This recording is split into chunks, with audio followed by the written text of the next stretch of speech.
Hello, love wrestling. It's Thursday night. It's 8 p.m. And you know what that means. It's another new episode of Between Two Beards.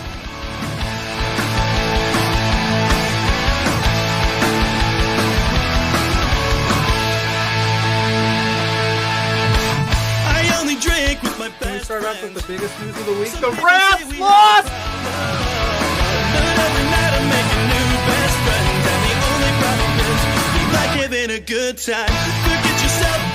If you've got the budget, I've got the time. There he is. Hey, boss! There's the boss. Hey! The man with the finest beard on this screen. Canadian men, boys, shut the hell up. Let me talk. You see, the Rads are resourceful. When I got beef with somebody, I can find a way to talk to them.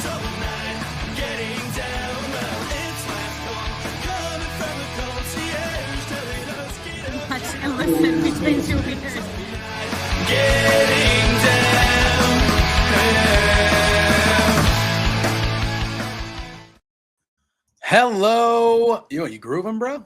I love that song, You shredding right there, bro? You shredding? That's my jam, dude. It's a great song. It's the greatest theme song in the biz. Hello.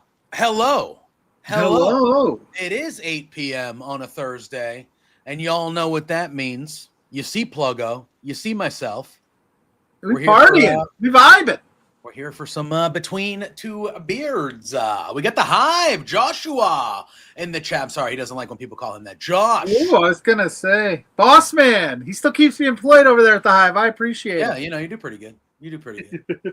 I got a full shoot on whenever he drops the college football pick video. I shot that thing like 17 times. Really? You messed up that much? I struggled yesterday. Yesterday was a struggle for me to I don't know what, I couldn't do it. I was just like, words are hard. Yeah. Ooh, call him Joshua again and he will crash out. Listen. Mrs. Pluggo in the house. Mrs. Pluggo in between Josh's, just the way he likes it. Oh, wow. Well, he's saying it's not even in the drive, Pluggo, so you got to get on that, bro. That's not true. I downloaded it yesterday. Well, I'll double check. He's calling you out right now, bro. He's calling you out right now. Oh, well then shoot. Let me look at that real fast because I have it right here. But it should. This is Pluggo. Hello, love of my life. What's up? Zach's in the house saying it's National Pizza Day. Love pizza. Favorite pizza? Go. Oh God, I'm a good old-fashioned extra cheese guy. However, later in life, the last couple years, I very much enjoyed pepperoni. But the crispy, like the new style of pepperoni, the crispy, they're almost like bowl looking, like little mini bowl. Yeah, the old school peps. Yeah, curl up and get crispy on the edges and have that little grease. Yeah. And then you can, if you like a little bit of the spiciness, you put a little hot honey on there, bro. Over. Yeah. Over. Delish. Yeah. You know, it's an underrated topping on the pizza, in my opinion. A meat topping, meatball. Meatball. Yeah, dude. Get yourself a good meatball pizza. I'm a barbecue chicken pizza. I like barbecue chicken. I'm a big fan of barbecue chicken. Yeah, it has to be a place that makes it good, but you could convince me into a good chicken broccoli Alfredo pizza as well. Yeah. Around here, these chicken broccoli Alfredo pizza. Yeah. Do they not have that in the Midwest? I'm in the Northeast. We got a bunch of shit. So, is that not a Midwest staple? Obey three-way. What's going on, my friend? What's up? Yeah, it's right here. It says it's right here. It says it's uploaded yesterday, 8/28. Josh. Uh-oh. Listen, I'm not going to be. Just let me know. Just let me know if you didn't get it. I'll resend. I'm not going to be here for this standoff that we're going to get right now between you and Josh and the. in the profile in the comments. Listen. What are you just gonna take a break for fun? Real quick before we keep going, stay here in about 10-15 minutes or so. It is in there. Is he saying well because it is in there, or is he fighting me on it still? Okay. He says I do not see it. Najee from NXT with Najee is going to be joining us for a little bit to talk about the epic NXT program that was on Tuesday that he was all over. He was. So we're going to get seen a lot. I got some thoughts. He's got some thoughts. I hope he's got some thoughts. I should say. Hopefully this is the right one. Watching you guys in the Packers game. Go Pack Go. I'm gonna take the Packers over the Commanders. I was gonna ask you who you had in the game tonight, because it's a good one tonight. That's a good one tonight. Commanders and Packers. I was gonna ask. Yeah, I'm gonna take the Packers only because I think they looked at one of the best teams on last week, as we talked about on Tuesday. So I'm gonna roll with the Pack. We'll see. I don't ever count out the Commanders, but yeah. So on the pizza day, oh man, I miss a good pizza. I haven't had a good. You mean a miss? When was the last time you've had pizza? I can't remember the last time I had. Bro, you need to get some pizza. I do need to get some pizza.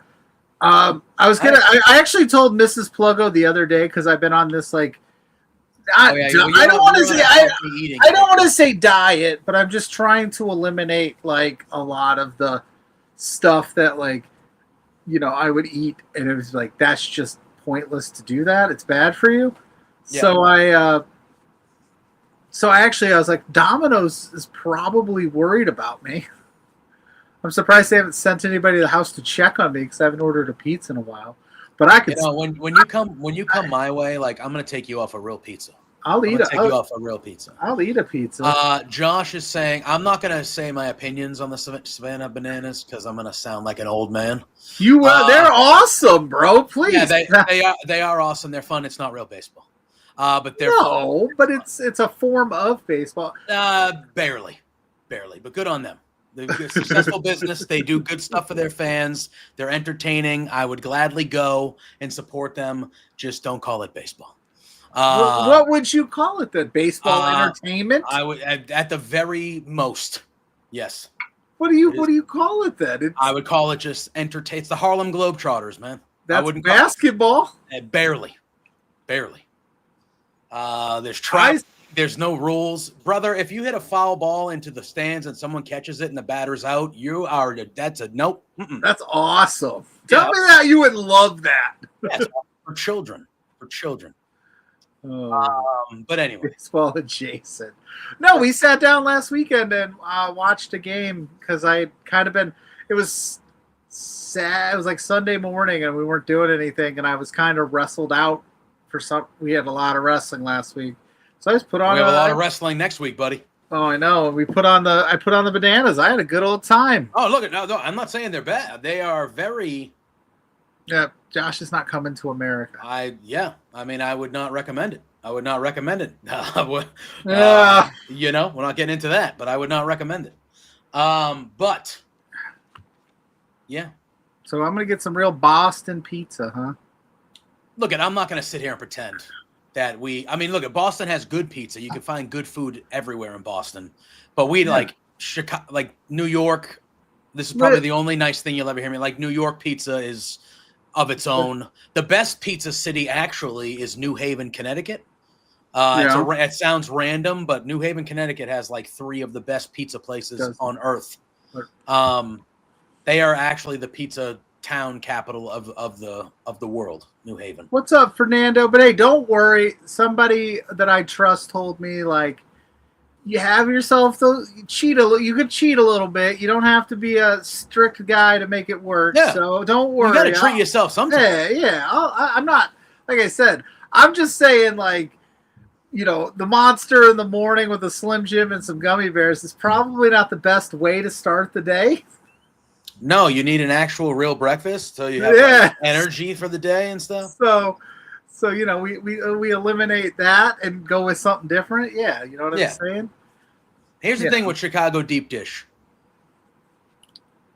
Would you consider, does that count as pizza?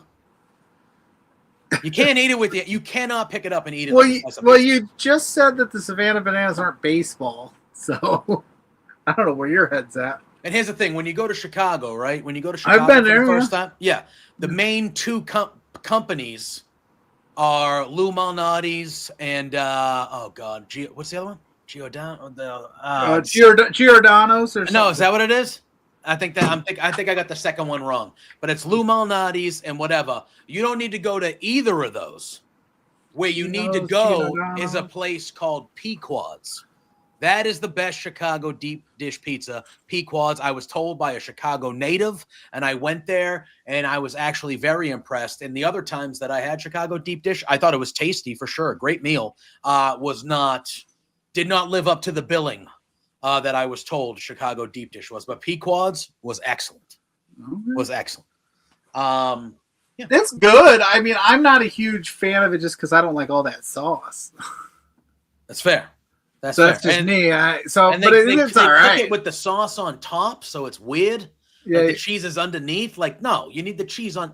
You need the cheese on top. But again, you ever seen that? You ever seen that? Where's the sauce? Or where's the cheese? It's under the sauce. It's under the sauce. Where's the cheese? It's under the sauce. That's not the cheese. It's under the sauce. It's awesome. Yeah. It just. How about Pittsburgh? They do the the hot sauce and crust with cold cheese on top. Yeah, that's archaic. That's archaic. They swear by it. Whoever did that is a psychopath. Yeah. Now, what are we talking about? I like the good old-fashioned just Italian pizza. Triangle slice, you fold it up, and you eat it.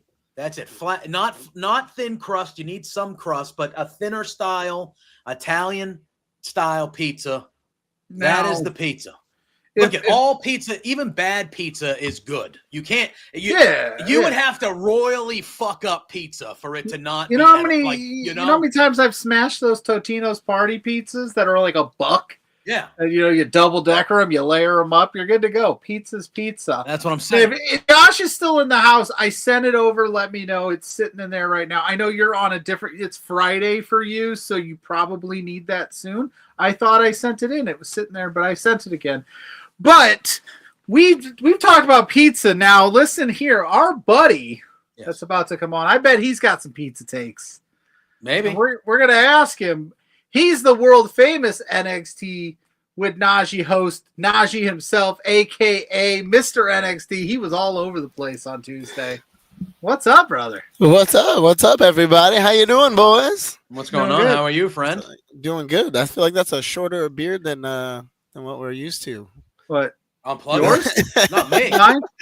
Yeah, just looking good. Looking good. Hey, pizza. What's your take? What's pizza. Your style? Oh man, I'm playing, dude. Give me extra pepperoni. I'm a happy guy. Right. That's how it is for me. Who has the best pizza? What region? What style? Oh, I'm from the Midwest, so yeah. I'm not gonna pick a Chicago. I'm not gonna pick a Detroit. I'm just gonna stick with good old suburban Pizza Hut. That's what I'm going for. I don't care. All right, fair. But no, I'm gonna be honest. There's a place in Running Springs, California, up in the mountains by Big Bear. That's called Lou Eddie's. That's the best pizza I've ever had in my life. So if you guys are ever in that area, Lou Eddie's Pizza, greatest pizza ever. All right. Fair. I love it. I love it. What's up? What's going on with you? Yeah, we celebrated a birthday earlier this week. You're having a week. Yeah, it was. Yeah, it was a hell of a week, dude. It was a good time. I celebrated my birthday on Sunday by being at work. That was fun. Love it. Like a 35-year-old should. That's right. And then then Tuesday was something different. Yeah. I worked on my birthday and I go, you know what? Like after 21, really, there's not many milestone birthdays from I could just do whatever later. But yeah, I immediately, when I turned on NXT on Tuesday, they do every WWE show starts with the backstage walk-ins. They show people coming in with their gear. Mm-hmm. And they set you up. And then they cut to the ring and you're the first person. I haven't even watched it back yet, to be honest. The show that they show after the walk-ins, they're like Jordan Grace coming in or Blake Monroe coming in, and then boom, Najee right there in your face, getting us hyped up. Hell yeah!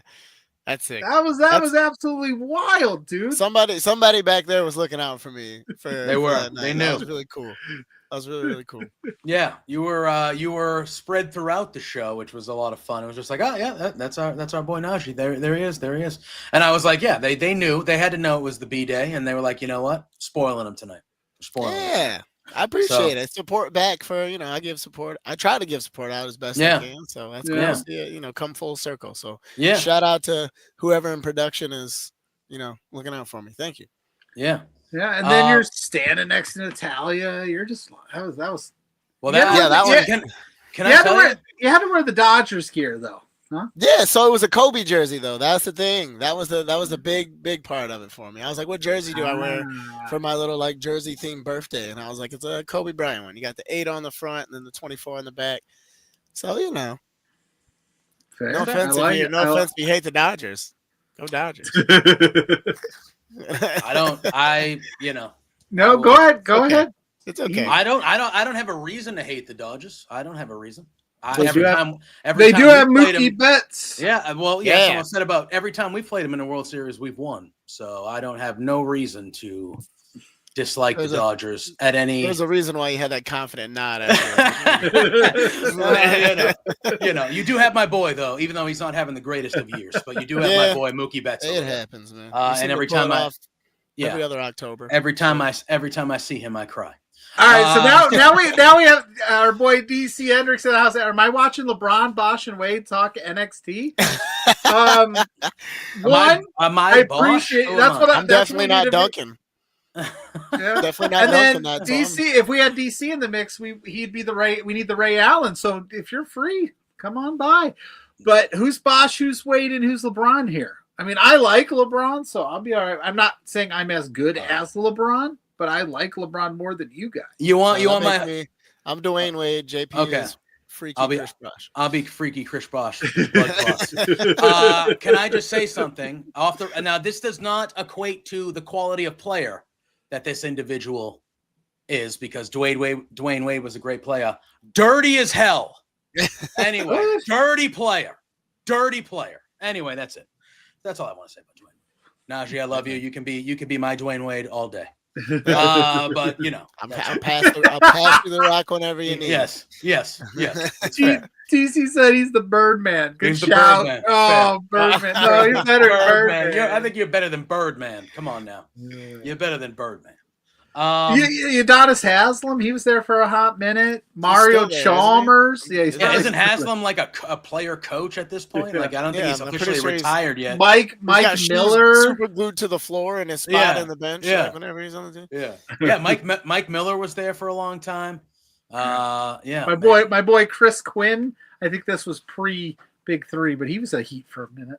Yeah, I'm trying to think of players that were. What was his name? Shane Battier. Was that the one guy? Shane Battier. Threes like nobody's business. Yeah.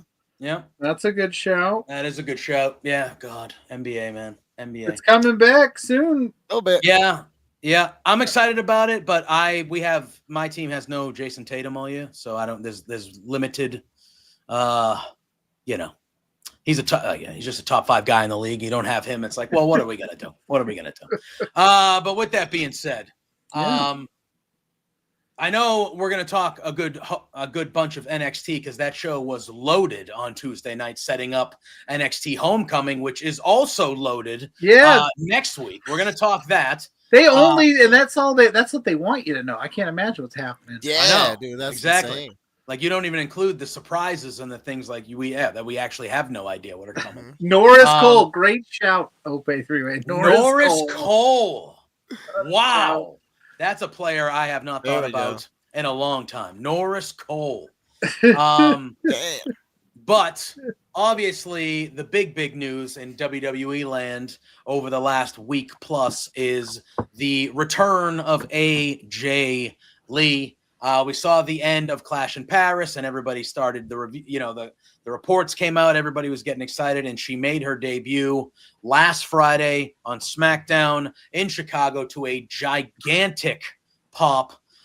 She got in a little dust up with Becky Lynch, and then we saw on Monday she cut her first promo. Didn't miss a beat No rust whatsoever. Just immediately as good as ever for AJ Lee. And Becky came out with Punk and Seth Rollins. Really one of the better segments of Raw we've seen in a hot minute, in my opinion. Yes. And now Indianapolis, a week from Saturday, we got this giant mixed tag match happening in my backyard. Yeah. WrestlePalooza. Right. So Najee, I mean, how excited were you for this AJ thing to happen? What did you think of the actual return on Friday? Just kind of how are you feeling? Are you as high as we all are about her being back? Yeah. So like the experience on Friday was cool. Because I think I tweeted something about it. It really felt like somebody just came back from the dead. Like we were the ones that brought him back. I didn't catch myself like boohoo, like crying, but I was crying. I will be honest. Like there were tears, and I was so happy, like I was smiling. And then there were certain times where I'd just be like, dude, like why the hell why am I sitting here crying? I was like, damn, I'm just this happy that this person decided to come back because the people wanted her to come back. So Friday was a really good experience, and I'm happy that there were a lot of people just like me who went through the same thing. And then with Monday was the same. It wasn't necessarily the same. It was like, all right, cool, here we go. It's kind of how it was after CM Punk came back. You had the big, like, I'm so thrilled. And then for the second time, you see me like, all right, cool. Now what story are we going to tell here? Mm-hmm. The therapy chants, great. Loved it. Tremendous. Yep. Shout out to therapy. Give that one a good old clap there to therapy. As I'm dropping stuff. Yeah, dude, that was pretty cool. But I will say that, like, I feel like the promo at one point in time fell a little flat. Like the crowd didn't really know what to do. And I'll give it another example of that later on. I think in that moment too, because I was watching it and it did. I think she hadn't cut a promo in quite some time. Mm-hmm. And then like the crowd was really kind of into it. And then you could hear some people yelling a little bit, like not clearly what they were saying, but she was getting super distracted. So yeah, I think she'll be all right. All I'll say is I was excited. And to all the dweebs on the internet that told me Thursday or Friday morning that this wasn't going to happen, what do you got to say now? Great Maker Wrestling Pod's in the house saying Nitro Boys. Yes, sir.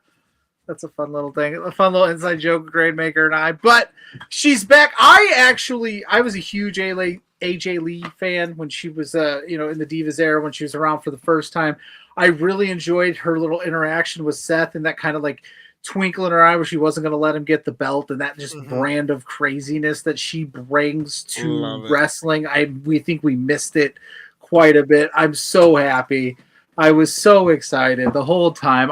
This is how bad it was. I was not at home Friday, so I had to like find somebody on TikTok that was watching it to like pay attention to it because I don't have the USA Network or Netflix or anything like that with the VPNs on my phone. So I'm like, my wife's like, "What are you doing?" And I'm like, watching somebody watch this return so I can see it. Watching a watch along. Awesome. What are you doing? Watching you watch a watch? Yeah. Yeah. Well, who's the weirdo here now? Yeah. What about you, JPJ? What'd you think? I loved it. I thought it was tremendous. I thought she looked great. The whole, the song, she did the skipping. It was very much just, it checked all the boxes for me. I thought the segment on Friday, it was more about the return. She did beat up Becky Lynch a little bit, which was fun, but it was about that pop and that moment of seeing her for the first time in 10 years. Monday, I do agree with kind of there were a few like little dull spots in the promo, but I thought overall that whole segment was really, really strong. And with all four of them, I just thought it worked pretty perfectly. Pluggo, what you said with her interaction with Seth, I thought was great, where she was standing in front of him and giving him that little, crazy look. And then Punk and Becky's interaction before Punk got in there. And I even loved Seth accepting the tag match and Becky being furious that he did so. Like, I thought that was a good touch as well. Like, I just thought it was a really, really he's segment. Like, it's good. It's good. Yeah, he's trying to Vince like. I love that he was the boy. Yeah. You're fine. Because it's usually the opposite with Seth, where he's like, "No, this is stupid. Why would you do that?" And he's like, "No, he has a vision. We got Remember, this. No, She has the vision. yeah, honey. Welcome to this group that I've cultivated. Listen, if you let me have this tag match on Saturday, I'll take you to wherever you want to go for dinner. You know, terrible Indianapolis ideas has some and great stolen spots. shoes. Yeah, exactly. whatever you want, Becky. Just do this for me. Exactly. But it was cool. It was cool, and it's gonna be a huge moment. It's gonna be obviously they're doing it because it's ESPN's first PLE. It's the WrestlePalooza. It's gonna be crazy. It's gonna be crazy. I don't know how good she's gonna look in the ring, but like Ope 3-Ways, she hasn't aged. It doesn't look like she's aged in 10 years. She looks in the best shape that she's ever been in. Yeah, she's a vampire, just like me. Yeah. Oh yeah. Yeah, I'm 35. I look like a damn 20-year-old. Yeah. Hey, that's good. That's a good thing. Trust me. So I said vampire, JPJ is 22. Yeah. He looks like he started taking his Santa vitamins at a very young age. He's That's what it was. He's trying to retire early, brother. That's dude. They make good money. They make good money. I would gladly work for 2.5 months a year and be a Santa. I will and then do whatever else I want the rest of the year. I will tell you, it does get kind of weird in November and December, and all of a sudden JPJ is like, we should pre-record this episode. We should do this. And he's like, because I have to work the shoot job. And I'm like, huh. Yep. I've never seen Santa and JPJ in the same place. I can tell you that. That's what I'm saying. Yeah. I mean, you never know. Is Owen the script? Is Owen on the naughty list this year, JPJ? Is he getting a... I mean, it depends. I gotta look over my notes, but I mean, between two beards, unreal is what just happened here. I just exposed the secret. I pulled the curtain back. Yes, I know. We did not talk about that in the pre-show meeting. Speaking of that, so my mom's birthday was yesterday. Mama Plugo's birthday was yesterday, and she was busy and I was busy, so I went over there today. Hung out with her a little bit. She's like, have you seen this Unreal stuff on Netflix? Because she doesn't watch wrestling, but she's trying to get into it for me. And I was like, yeah, I've seen some of it. She's like, it's so fascinating. How I can't believe that they do all that. That's a bad guy. And I'm like, yep. She's like, I thought he, and I'm like, yeah. So she's just trying to break it all down. She's like, you've seen all this, haven't you? And I was like, yes, I have. But I got you. I'll walk you through it. Yeah. Parents are realizing we're way smarter than what they thought we were. She's like, you were in Indiana. They're talking about Indianapolis, and you were there, weren't you? And I was like, yes, I was. Mm-hmm. With Najee and JPJ. We were there hanging out. You were the Cricket Wireless fan of the night. Yeah, you were. I won a sweepstakes. That was crazy. Yeah, you won a sweepstakes. They interviewed you on ringside, right? Weren't you like at ringside at one point? No. So yeah, they interviewed me at ringside, and then we had to meet like the cricket fan area that they do at all the PLEs, and we got there like just as Byron started talking, so it just kind of worked out perfectly. Yeah, it's great. I remember we were up in the press box, and we were like, all of us were like, oh, it's Najee, and we were just like, yeah, it was good. Yeah, because they didn't have it. They didn't have it on the screen yet, so I had it on my tablet while we were getting set up, and we were all like, oh shit, Najee's in the house. Yep. So it was just like the natty thing. All of a sudden, my phone went, and I was like, "Damn!" Yeah. Something has happened. Yeah, it's funny too because if you're just like kind of watching, you were so close to Natty as she's watching that match that it looked like you were her muscle or something. So in the episode like that I put out today of my NXT with Najee, yeah, I talked about that for a second because I thought the cameraman was so close to Natty. So close to her to where I'm like, I'm not. There's no way I'm in this. And I thought about it for a second. I was like, oh shit, what if I'm in it? Like, and that's what that face was. And apparently, it was a wide angle lens. Quiet. It's all everybody. Sure was. It was. Yeah. Sure name that tag team, Najee and Natty. Yeah, I mean, that's the name right there, right? That has a ring to it right there. You just call it that. Najee. The low key legends. Low key light skin legend. Because I mean, but look at that version that we saw though. That was Natty. That wasn't Natalia. That was full on Natty right there. So when she walked in, like I've like talked to her a couple times just here and there, being places, and I gave her a hug. And Jim security was so mad. He was like, "Hey, you can't do that." And I was like, "Why? What's going on?" Her character. And I was like, "Oh, that's right. There's no cowboy hat It's beat you up, Natty, right now. Yes. And yeah, I mean, look I know they're leaning into it because she's fighting on the AAA show that they're doing tomorrow night, and she's been like over there. But like, that's the Natty I need them to show me on Raw, wherever she is, Raw, SmackDown, NXT. Like, let her be that over here, and I think Natty will matter again to a lot of people. I think that character that she's been doing when she's been taking these other bookings has been fantastic, and we saw it on Tuesday. And I think a lot of us are waiting for that. I low-key forgot about the AAA show tomorrow, and I was like, why is she super interested in the Speed Championship? But hey, I'm here for it because she looks like a badass. Yeah. And I was like, oh yeah, we have that Worlds Collide tomorrow after SmackDown.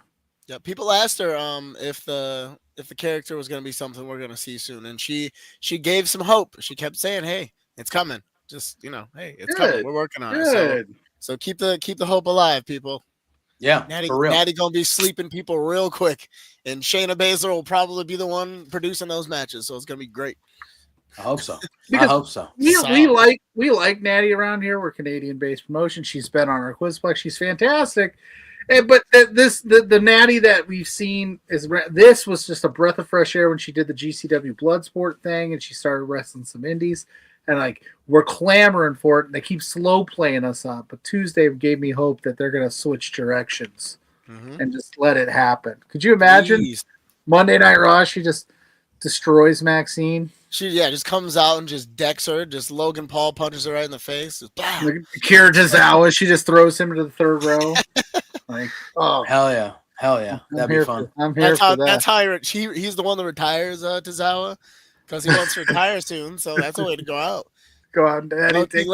Low key legend took me out. With you by your side, dude. We got to make that a thing. We got to get you by your side.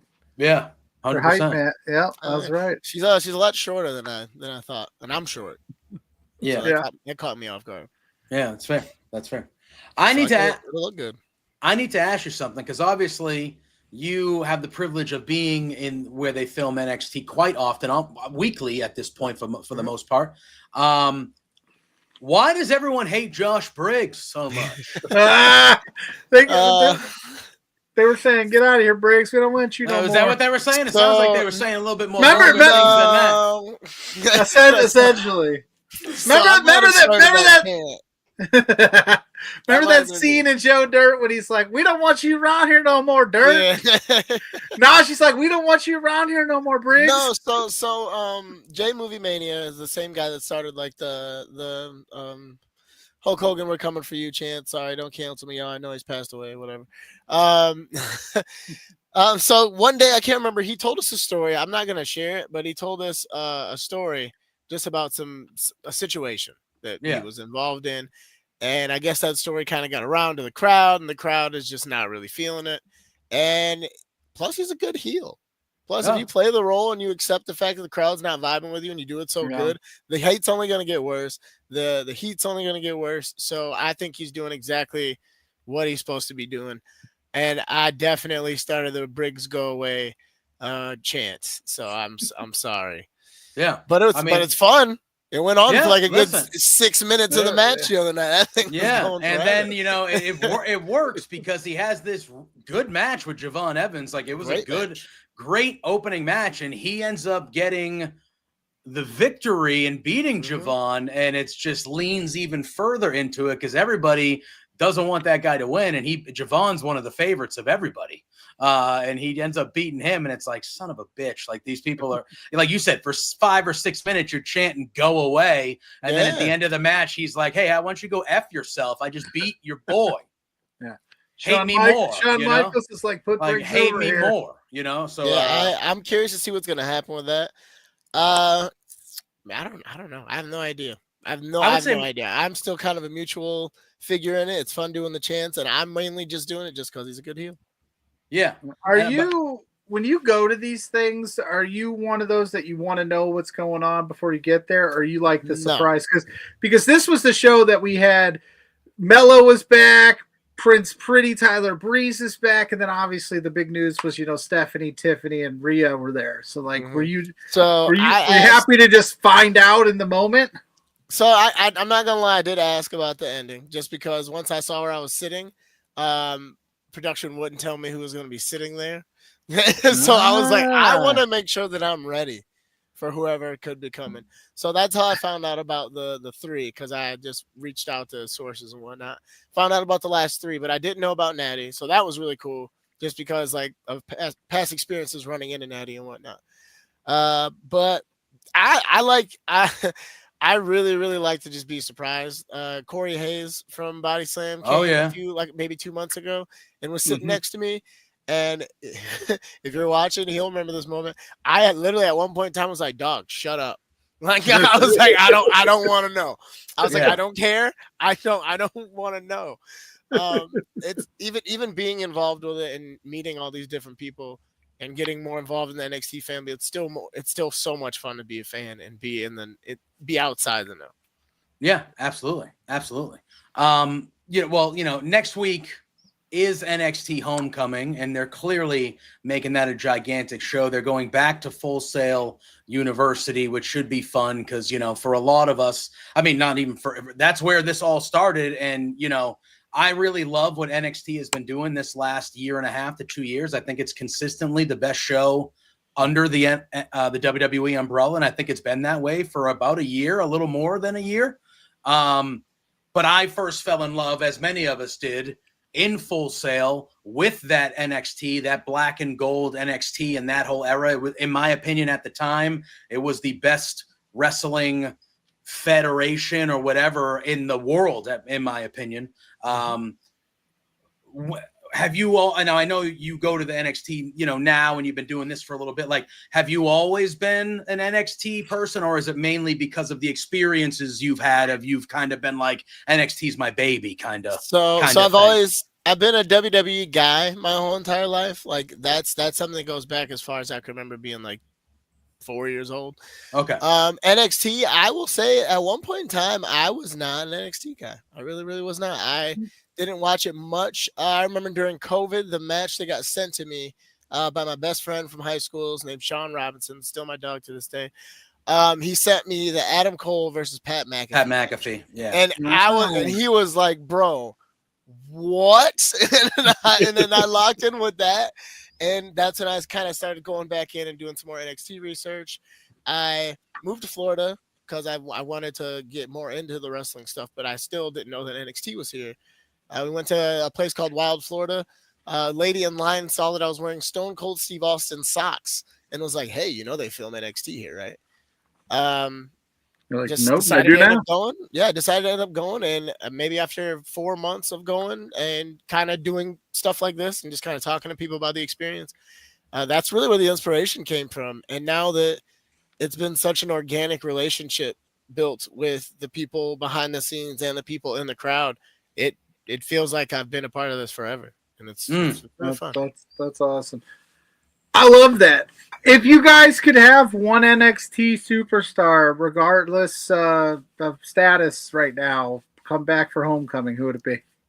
I feel like she's already coming back. It's Stephanie Vaquer. The whole building. That was the one. Yeah, that was the one. But for the men, Ilya. I think that'd be the big one for me. Just Ilya back in general. good shout. Yeah, he's almost on the way back. He should. Yeah. From what I've heard, he's cleared. What about you, JPJ? Who you got? For NXT, I think Sami Zayn going down there for the night. I'm talking more. It's going to be more black and gold stuff for me. I would say Sami on the men's side of things. For the female side, I mean, I loved Shayna Baszler when Shayna Baszler was down there. I still think her and Asuka.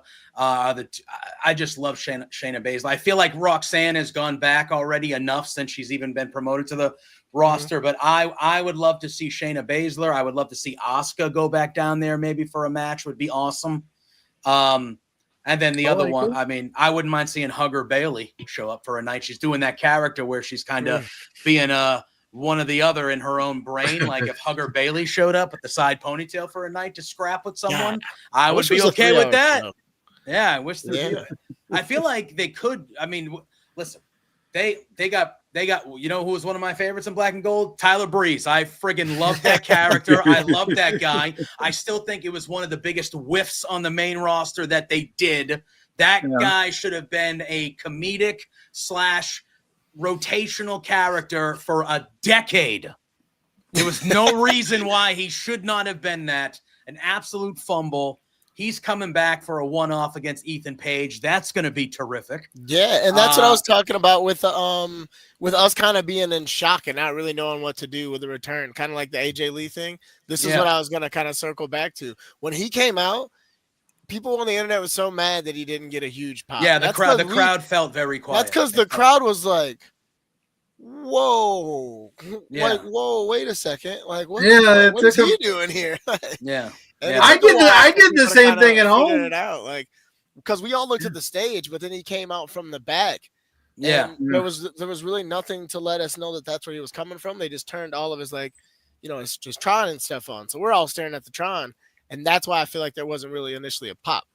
Yeah. And so I don't know. That's just my opinion from being there. I know a lot of people have feelings about that one. So.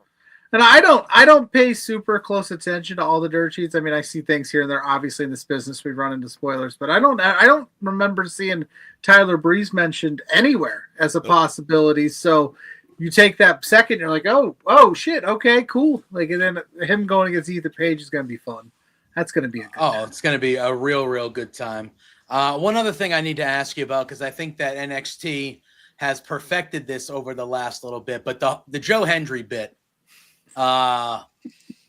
Listen, it's so well done every time. And they perfected it. It's become a shtick, but it's not like one of the, you know, it's just funny. It works. They've done it on both sides, where Hank and Tank a couple weeks ago, one of them, I think it was Hank or Tank, I don't know. He said Joe Hendry, and he shows up this week. The Dark State guy is like, yeah, say Joe Hendry's name now. And he shows up, and it's just kind of like, it's just a real funny thing that I think they've kind of made it. They've been doing it for a little bit, but it's not one of those things that, you know, WWE does these things where they pick something and they do it all the time, and it gets very old very quickly. And I feel like this hasn't. And I think they're just crushing it. It's just very funny and entertaining every time. Yeah, I think Halloween with Joe Hendry is going to be a lot of fun. I bet. Do you think we'll get imposter Joe Hendry's on Halloween? I mean, yeah, we do every year. My buddy Drew, that was on the show last year, dresses up like him all the time. He's the one that you guys see in the crowd most of the time when they cut to him with the full Joe Hendry cosplay on. Mm-hmm. Like, it'll probably be a lot more than it was last year. This year, now that he's around. I bet. Yeah, he seems to be quite the regular nowadays. Like, it's almost like he's like just I feel like part of the roster. Him and Jelly Roll were like roommates at the PC or something. He lives there or something. Yeah. So I thought that was really good. But so all right, I got to talk about this end of the night. So we get to this segment here at the end of the night.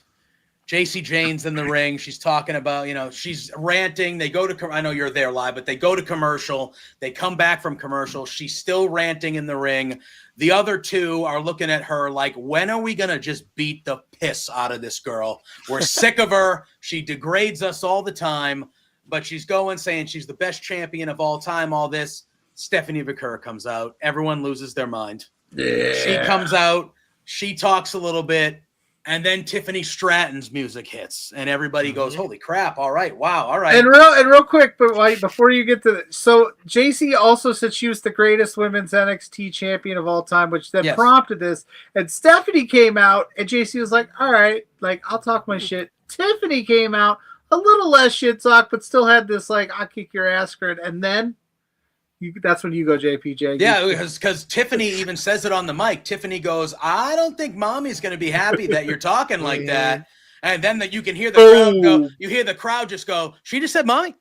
Yeah. And they all start getting excited. And then "This Is My Brutality" hits, and it's like, holy shit. And then Rhea Ripley's here. And then Rhea Ripley gets arguably the biggest pops in the whole friggin' company. My buddy David passed out. It was great. Yeah, there you go. People passing out. I don't blame them. People passing out, everyone's fucking losing their mind. JC had this look on her face, like I fucked up. And then JC Jane's in the ring, like, oh shit, I didn't know she was gonna be here. I should have shut my mouth.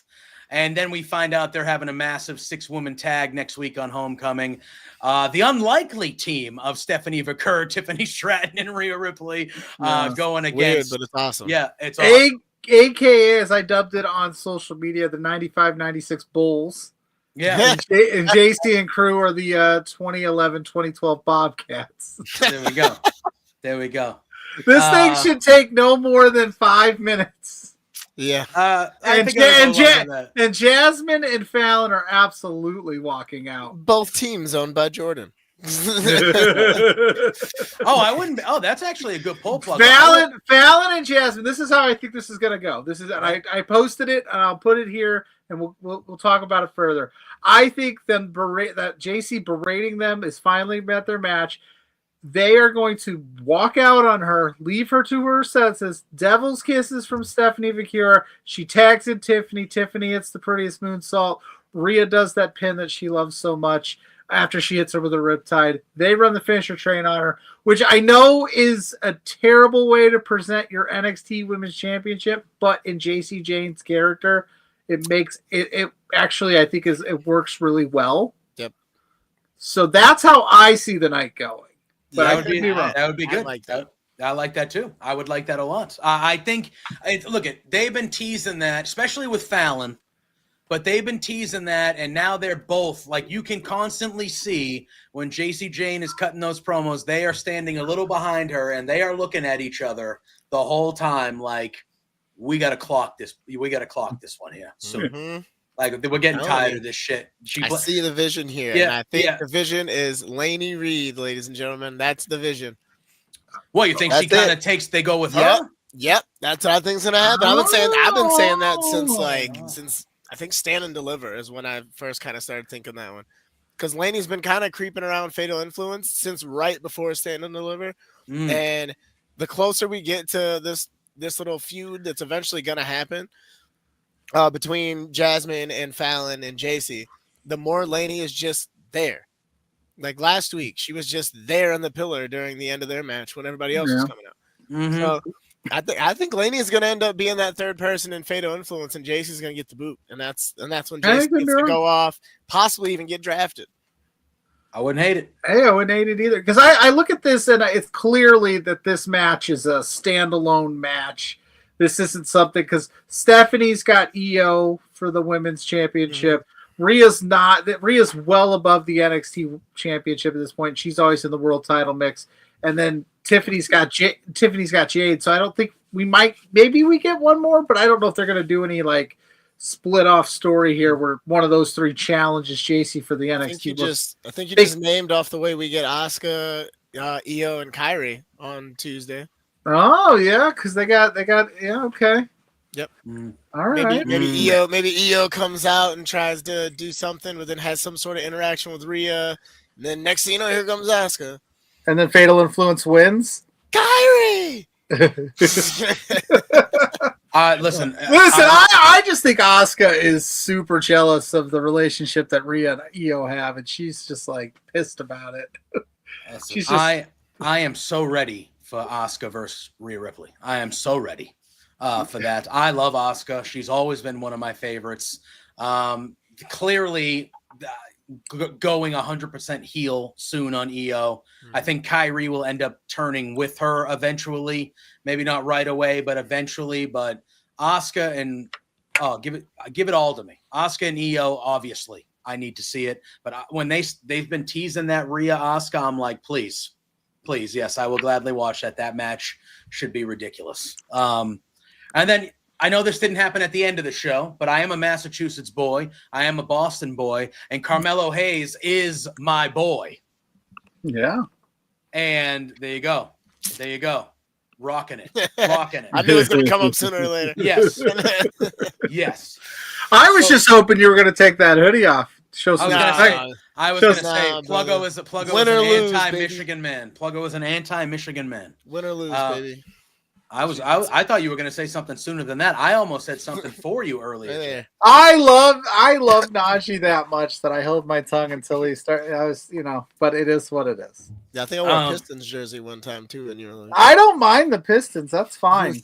It's the Michigan Wolverines that I have a problem with. I actually think that with the Pacers having no Halliburton because of the Achilles, the Celtics having no Tatum because of the Achilles, I think the Pistons could be a team that could surprise some people and go deeper in the playoffs than they got in for the first time. Like they got in last year. They had a good show. Them and Orlando, to me, are the two teams that with the injuries on the East, otherwise, I feel like they can bounce up and maybe surprise some people and make some runs. But Orlando's got two really good players from the University of Michigan. They got Desmond Bain. Oh, listen.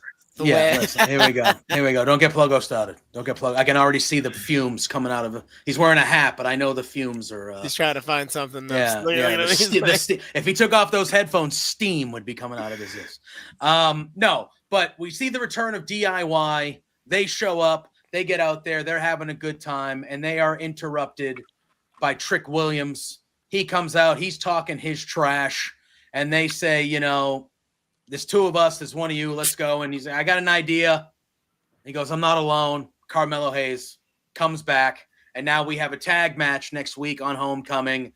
DIY against Carmelo and Trick teaming once again. I'm glad they just gang. I'm glad they just forgave each other so quickly. They didn't, though. Mello was Trick a new one, bro. Exactly. He said they built the house. I renovated the house, and you're just squatting. You're just squatting, and then Trick was like, "Shit, I squat where I want to squat." Yeah, everybody's like, "What'd you just say?" But that made that right there. That made like not a lot of sense to me, right? Because and then the thing that Ciampa said to Mello wasn't like so off-putting that it needed to he go, no, you don't talk, blah, blah, blah, we're having a match. It's like, are you mad at Trick? Are you guys good? How did Trick even convince you to get here? Because you started jumping his shit immediately. Yeah, I'm pretty sure they came out talking to him last week when he was just talking about what he was going to do next. But it's going to be a fun match. That's because he said he was the greatest. Basically, exactly what JC did in a way. It was it was a different copy of that, except we got Johnny Wrestling and Tommaso Ciampa instead of three powerhouse heavy hitters. Could you imagine if Seth came out, Big E came out, and Sammy came out, and those were the three we got. Finn Balor showed up. Talking to Trick, and that's the match. Yeah. Bo Dallas, where's Bo Dallas? I think a lot of people think Bo's gonna be there somehow, some way. If the fucking Wyatt 6 comes out, that'd be awesome. Yeah. Would he in his iteration, because he does, they are for his brother. Yeah, but they are teasing the Wyatt 6 going kind of in and out a little bit of some character. Would he maybe just show up as Bo Dallas? He'd probably do both, but I think he'd also do a tribute to Bray for sure. There'd be no way. That's why I think the Wyatt 6 would come out, because the rocking chair needs to be there. The lantern needs to be there.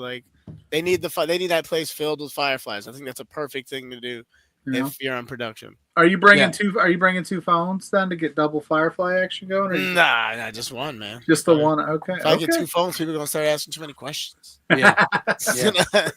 I think a Bray Wyatt / Wyatt family. They were so important, and he was so important. But they were so important to that first iteration of NXT. Yeah. I think an honoring of him and Luke Harper, the whole group would be a really, really good and be a cool little scene and things of that nature. Man, I mean, that show, I can only imagine of how many people from all iterate. I expect everyone to be there. I expect Finn Balor to show up. Even if they're not going to be in ring, but I expect them to be in the crowd, where they show them in the crowd, or they just little quick backstage segments or stuff like that.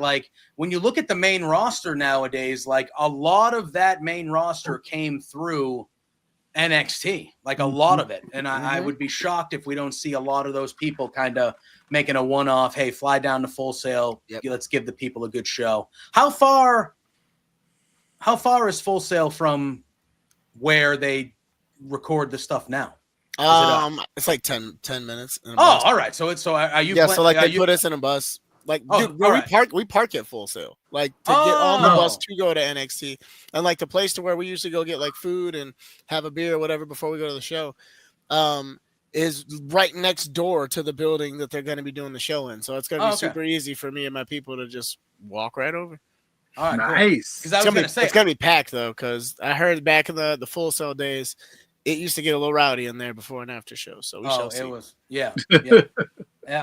Those crowds, and trust me, you guys, you're part of it. You guys have built a good, loyal crowd down there every week for NXT. You guys get loud and you're raucous. Those Full Sail crowds in the height of it, Yeah. my God, It's the same people. Yeah, I would the same say, people. I would Like assume 60% like a lot of them of are that the crowd. same. Yeah, 60% of that crowd are the same people from Full Sail. That's why it's wild that the internet gives them so much crap saying, "Oh, those Orlando people, this, that." And it's like, dude, those are the same exact people that have been rocking with NXT from day one. Then that's why people talk about NXT. yeah. Dude, if you want to hate that bad, come to an NXT show. It's free. Just get your ass down here. Fuck it. Yeah. I Listen, if I was down there in the area, I would that would be on the bucket. Like I would want to check that off my so list. much fun, man. I never thought in a million years I'd find a community like that. That's one of the best things about the NXT show is the crowd interaction. And I always like when NXT goes on the road, I do worry sometimes. Like one of my prime examples was always Andre Chase and Chase U. Like the Full Sail / what is it called now? The Capitol Wrestling Center or what do you guys call the NXT place? Performance now? Center? Is it at the Performance Center? I thought they called it Performance Center. I thought they called it something else.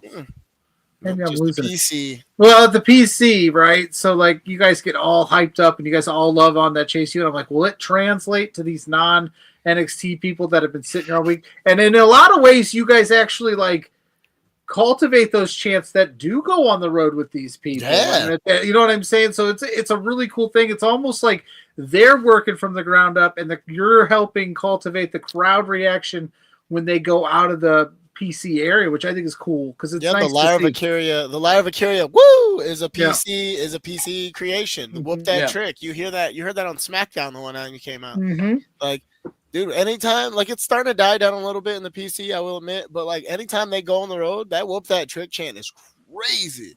Yeah. Except for house shows. Like I don't know what it is about people go into NXT house shows like they're watching a movie, and it's really weird. Huh. I'm always the loudest person in the room every time I go to one, but it's Yeah. Who's the loudest in the room at the PC? You? Are you up there? I would say I'm probably in the top tier, maybe the top tier, maybe like 5, maybe top 5. But All right, there's fair. a few in there that they project very well. Yeah. Cleveland is probably the number 1 guy at projecting. John's probably number 2. And then it's probably a battle between just certain people when they show up from time to time. But damn, it's good. My buddy Arnell definitely sits at number 3, comfortable. All right. I like it. I know we got you for a few more minutes here. I do want, because obviously you're there live for the NXT show that we see on television every week, but there's a lot of other things you get to see while you're down there as well, like some of the minor shows, speed, other things like that. They've done a really good job with Evolve and with LFG and introducing kind of new people through those shows. But for people who maybe don't watch those shows regularly, I'm one of those people. I've seen those people when they've been on NXT, and I've seen what I've liked so far. But who are some names, maybe, a couple or one guy, one girl, like who are some names that you think the general WWE fan needs to be on the lookout for, maybe becoming a regular on NXT soon, or even over the next couple of years? What are some names of people that you think we're going to be seeing, like, and hearing about? Definitely, obviously the champions right now. Yeah. I want to say, what is it, Cappuccino Jones? Yeah. Oh yeah. And then damn, Callie Armstrong for sure. Like they're already doing dark matches and different stuff like that on NXT. And then you got the Swipe Left guys. I love what a great name, dude. They're so much fun to just bash. Like I used to go to the Evolve shows a lot more when my schedule is a little bit different, but I can't go anymore. But I do more of the LFG stuff now. But obviously Kendall Gray, dude, she's unreal. I talk about her as much as I possibly can because that girl can just do so many different things with combining wrestling and wrestling, if that makes sense. You know what I mean? Yeah. And she caught on very quickly, and she was locked in when she used to sit in the Chase U section. Like, yeah, we crack people up, we have a lot of people laughing and stuff, but she was so super focused before she got to doing in-ring stuff. So that was really amazing. Jin Tala, who was LFG as Lee Laurel. That's somebody else that's on Evolve that I would say keep your eye on. Just basically everybody, dude. That whole Evolve crew is incredible. I wish people paid more attention to that show because it shot kind of funky, but dude, it's really all the talent, like all the indie talent they brought in from the ID program to the NIL people that are just getting a chance to get a chance to shine. Like Harlan Lewis on LFG is getting now more of the spotlight after being on Evolve to start off with, and I think the LFG is helping him out. And then everybody in the LFG crew on every single team is standout.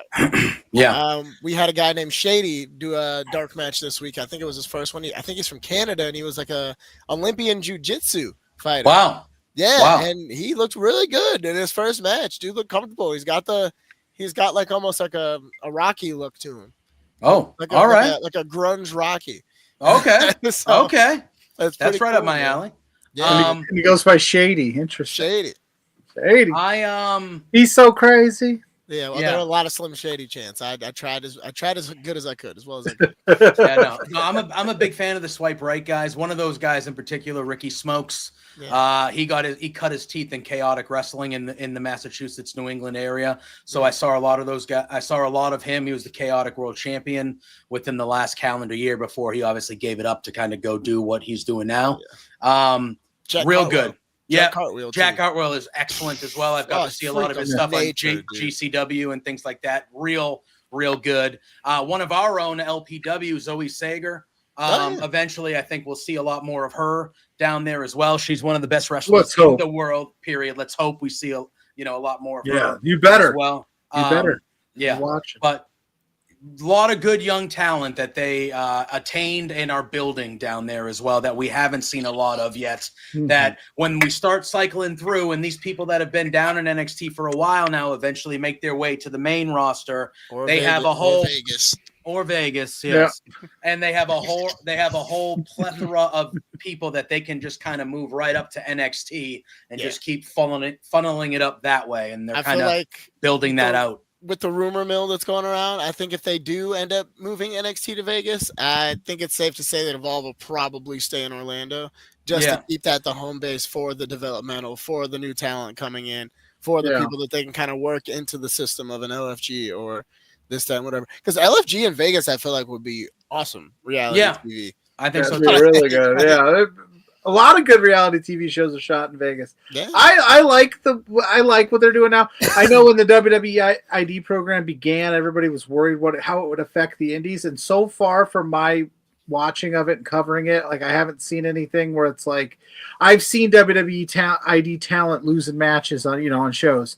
I don't think that they're going, hey, my guy has to win or my girl has to win here. And it's nice to see because what they used to do, they would just sign everybody, stockpile them. Mm-hmm. And if they didn't work out, then they would just mass cut them. Now they're going, okay, like we are interested in you right now. We're kind of booked up and full over here. Go do your thing in the indies. We'll stay in touch. And then we can slot you in like JPJ said. So I actually think that this is a pretty smart model idea on the WWE's part because now we don't have this just glutton of people sitting and catering, so to speak, going, what are you going to use them? How they've been signed for so long. And then all of a sudden we just find out on cut day that you just, dropped 30 people that never got a shot.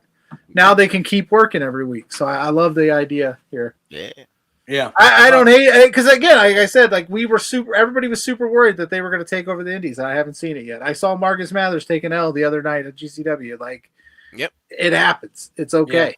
Yeah. Najee, we know you got to head out here. Appreciate you popping in. Big star. Low-key legend. Big sleepy. Yeah. He's like, I got to wake up early tomorrow, bro. He's like, I've been training with Natalia. What are you talking about? Tomorrow's my Monday, actually. So, hey, right.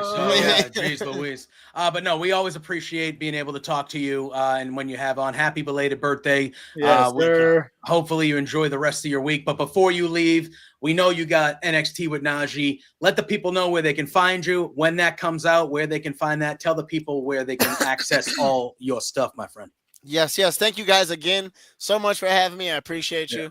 Guys are my boys for life. It's always a pleasure. You know it. But yo, if you guys are looking to find me, have just recently been added to the bodyslam.net team. You guys can find me at NXT with Najee on literally everything. That's YouTube, Instagram, TikTok, Threads, Facebook. I'm trying to make it, I'm trying to get more out there. I'm also, originally affiliated and still affiliated proudly with the Wrestling Heroes and Insiders podcast, aka The Whip Show. Make sure you guys check them out as well. Whip Dog is great and a fantastic human being. Thank you guys a bunch. Thank you, NXT. Thank you, Shawn Michaels. Thank you for coming back, Stephanie Vicure. You heard us yelling. Next every single Thursday is when I drop episodes. I have super fans on. I'll have some LFG superstars on occasion. I'll have some hosts of some lovely shows like this. We had JPJ on. We also had Plug on. Yeah, so hey, you never know. Soon, if you're watching this, it could even be you, man. Just reach out. If you guys love wrestling, you're welcome on the show. Love it, dude. We love you. Love having you here anytime. You know the drill. Anytime you are free, you hit us up and we will make room for you, my dude. Thank you, man. Yeah, man. Have a good rest of your night. Go Irish, baby. We'll see you in 2028. I'm staying out of it. I'm staying out of that. I'll let you guys go. But no, Najee, have a good rest of your night, buddy. We appreciate you, brother. We'll see you soon. Oh, get out of here! Push the button! Somebody push the button! Kick him out the street! What are we doing? What is it? Wow. What was that? Wow. I don't know. Disrespecting you in your own home, Pluggo. He's disrespecting you. Listen, I don't know if we're allowed to have Najee back anymore. No, I'm just kidding. Come back. Wow. That might be the most disrespectful thing anybody's ever done to me. Wow. Hey, that's a big talk from a guy that lost us. Now, granted, we lost too, but not last year. I did say, spoiler alert, Josh posted it because he got it. It's up now on the high by college football. Like quickly, my 2 to 3 minute quick rundown of the week.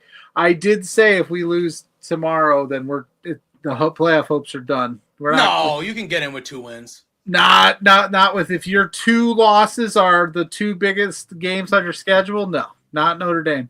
We have a good schedule this year, a better schedule than in years past. But if we go 10-2 and there's other teams that are in that bubble, and our losses are Texas A&M and Miami, which are good losses, I think that 10-2 is not enough this year. Are you on the road at A&M? We're at home. You should win that game. I would hope. But again, if we were to stumble, it'd be a lot. We need a lot of chaos to happen for the rest of the year. Now, I'm going to remain hopeful because they're my boys, but hey, whatever. Yeah. Whatever, Najee. No, we love that guy. Go follow him everywhere. He's fantastic. Oh, yeah, he rules. Najee, he absolutely rules. I'm glad I reached out to him because, like I said, I was sitting there and he was all over the screen, and I was like, what an episode to have him come on and talk about, because we don't generally talk. We watch NXT, but we don't talk a ton of NXT because there's always so much other stuff going on. But it was a really good Tuesday night, and I think Homecoming next week is going to be just as awesome. So, yeah. I agree. Well, since Najee, I kind of leaned into it, but Najee said he wasn't a big. What's kind of, if you could what is some of your favorite black and gold, or is there one black and gold moment that sticks out to you? Like, as we're talking about Homecoming and going back to Full Sail and all this stuff, is there 1 or 2 black and gold moments that are just? First of all, Scott, Notre Dame being independent does not hurt them. Stop with the narrative. Stop with the rhetoric. I think more teams should be independent. I think being in these conferences hurts teams more than you think it does. But that's okay. That's neither here nor there. We'll not get into that. For me, the early iterations of NXT, I wasn't really following a lot. Like the early like Sami Zayn KO, I kind of got into that a little late. What really kicked off NXT watching for me, believe it or not, was that Gargano Ciampa feud. Oh yeah. That to me, those matches to me are some of the best things that I've seen on NXT, and that's kind of where it really kicked off for me. But I knew of NXT, but I just never followed it. I never watched it until I got the network, and then of course you're watching it, paying attention to it. But those are good ones. obviously Sasha and Bailey. Yeah. I did circle back and watch a lot of those matches. Those are fantastic. I mean, it is crazy how loaded that initial black and gold thing was, because Triple H, like Vince kind of gave Triple H the keys Free to that reign, early like on, free reign, and was like, do what you got to do. So of course Triple H, being the wrestler that he is, he went and signed all of this great independent wrestling talent and made it like a super indie, so to speak. Mm-hmm. And then it kind of became what it became for a while, and now we're kind of seeing it go back to being, it's a lot more structured now. But yeah, like you name it, like we didn't even talk about it because they're not in the company. The Undisputed Era stuff was always awesome for me. Yeah, the revival. Yeah. With DI, that three-way, that triple threat that they had with AOP and DIY in Toronto, incredible. Yeah. The guy turned out to be a miserable human being. I'm just gonna say the same thing. The early iteration of Velveteen Dream and the stuff he did with Aleister Black and Ricochet, and just that before we found out that he's an awful person. Shinsuke Nakamura down there, his debut against Sami Zayn, incredible.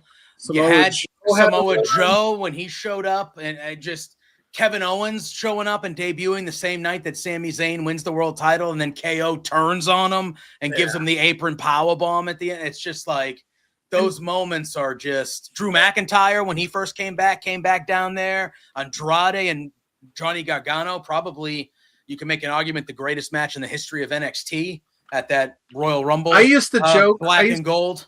I used to joke that Johnny Gargano had wrestled the most NXT takeover matches. It's like he probably has. This is his 700th takeover match. When are they going to move him up? Yeah.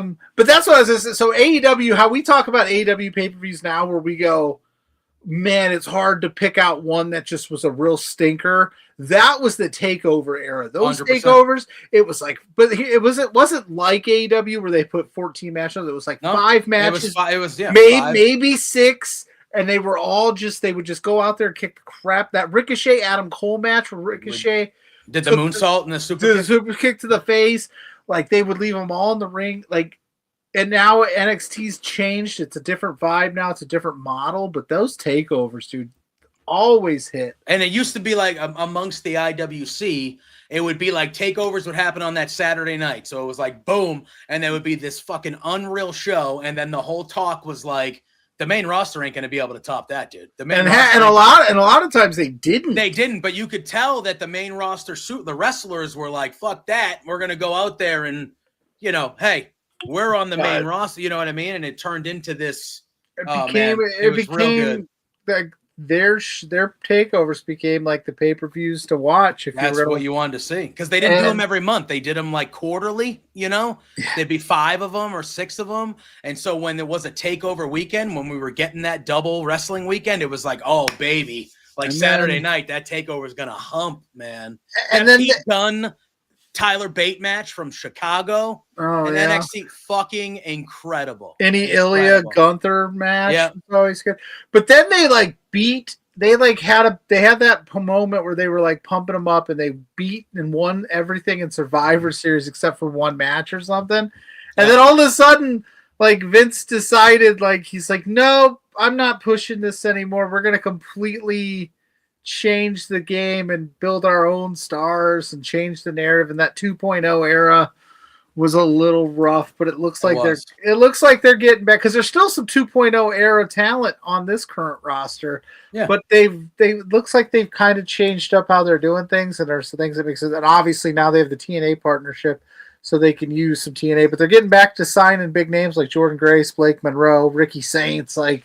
Yep. It's slowly evolving back into, I think, that black and gold era that we loved so much, because you're starting to see it. And I think it's good for wrestling. I enjoy it. Oh, I do too. I'm digging it. I've been digging NXT for a while now. Scott, I'm not gonna do it. Don't do it. I'm not gonna do it. I'm not gonna do it, Scott. Don't do it. Don't even. Don't. I love you, but don't do it. No, I think it's really good, and I think Homecoming next week is going to be, for us people that, have been with NXT for a long time and have been since the black and gold era and just stuff like that. I think it's going to be, it's going to be good. I think we're going to see some nice surprises. I thought the Tyler Breeze stuff was incredible. I was like, holy crap, Tyler Breeze is coming back to wrestle. Like, that rules. Yeah, I think it's going to be cool. I think there's going to be a lot of cool little mini returns and / like things happening. We've had a good week of professional wrestling so far. Yeah, I thought it was good. I thought Dynamite was good. I liked. I was going to say before we talked Dynamite, because I was in and out on Dynamite, so some of the stuff I kind of missed, but I know pretty much what went down. But like, I really like the Jay and Jimmy stuff from Monday. I like Jay. I like the end of Raw. I like Jay turning into the guy that he hated at one point. I really like that. Jimmy kind of now he's more of a face now because of the whole Naomi thing. So that was really cool. I really liked. Well, it was the same ending to Raw, but it was Jay's little like, we're good now. Like, what does that mean? I don't think LA Knight's gonna think you guys are good, but if you say you're good, like, we're gonna smash. If they don't acknowledge us, we're gonna smash him. It was good stuff. Yeah, I liked it. Layers to Jey Uso, I think, is a good thing. My thing was I've never been anti Jey Uso, but he's never been one of my favorites because it was very one note to me. It was the same thing all the time. He's going to have the massive entrance. Crowd's going to go nuts. They're going to do the run it back thing for the 90th time. Yeah. We're going to do that. He's going to cut a pretty decent promo. He's going to end up having a match. Boo. It was the same thing all the time. And now I thought what we saw on Monday, and actually basically since the build to the 4-way, really, at Clash in Paris is, and I love Jimmy calling him out and being like, hey, man, you're starting to act like Roman, dude. Yeah. You're starting to act like Roman. He's like, what? And Jay's like, what? And he goes, you're starting to act like Roman. You're starting to get a little Roman in you. That's who fucking, we like, weren't about that. And then I thought at the end of the show where, they all come out, they fight off the Vision. LA Knight and Jimmy are kind of having a good time, high-fiving each other. And LA Knight's looking at Jay, who got speared by Braun, and he's like, we're good, right? We're good. We're good now. We came back. We're helping each other. We're good. No. And Jay spears LA Knight, and then Jay's like, yeah, now we're good. And Jimmy's looking at Jay going like, what the hell? You know what I mean? So, yeah. No, that was good. And then next week, Raw starts at 7 now. Yes. And I don't, is that just, so, and I understand that. So this is the effect. Okay. I was thinking a lot about this and I hadn't talked about it anywhere else. I haven't workshopped it or anything. I just thinking about it. This is the effect of what happens when you get into bed with ESPN, who owns, all the NFL rights and stuff. And now they don't want you competing. And then Netflix, of course, is going to say, yeah, whatever you need, because we're also in bed with the NFL. So we're not going to, try to counter program. So they're started early to avoid Monday Night Football as much as they possibly can, which I don't think is a bad idea. I just, from a business standpoint, it's like ESPN's probably like, hey, listen, like, we don't want you, trying to go up against us and vice versa. It's just like all these streaming services and all these companies are going like, yeah, we'll do whatever we want because the NFL is king. So I'm excited because it's 7:00, so it'll be done and over with now by 9:30, 10 at the latest. But I did find that kind of amusing. I've got to throw off my routine a little bit. It is. I do have a routine.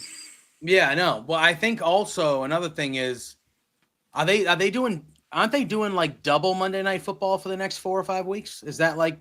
Are they this week? I only saw only one game this week. There was only one. There was only one game last week. We can look. Yeah, I knew that because they usually do the double on opening week, but they didn't. But I thought that I read somewhere or saw that they're doing like double Monday nights for like multiple weeks in a row. Oh, the Packers are 14-0 right now. Yeah, and a Washington Commander just like shattered his leg. Dietrich Wise, former Patriot great. Oh, geez, gross. Getting taken off on a cart, bro. Let's see. Monday this week is they're doing Bucks Texans at 7.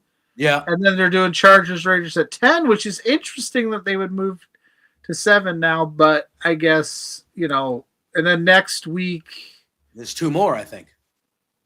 Next week is Monday. There's just one on week 3.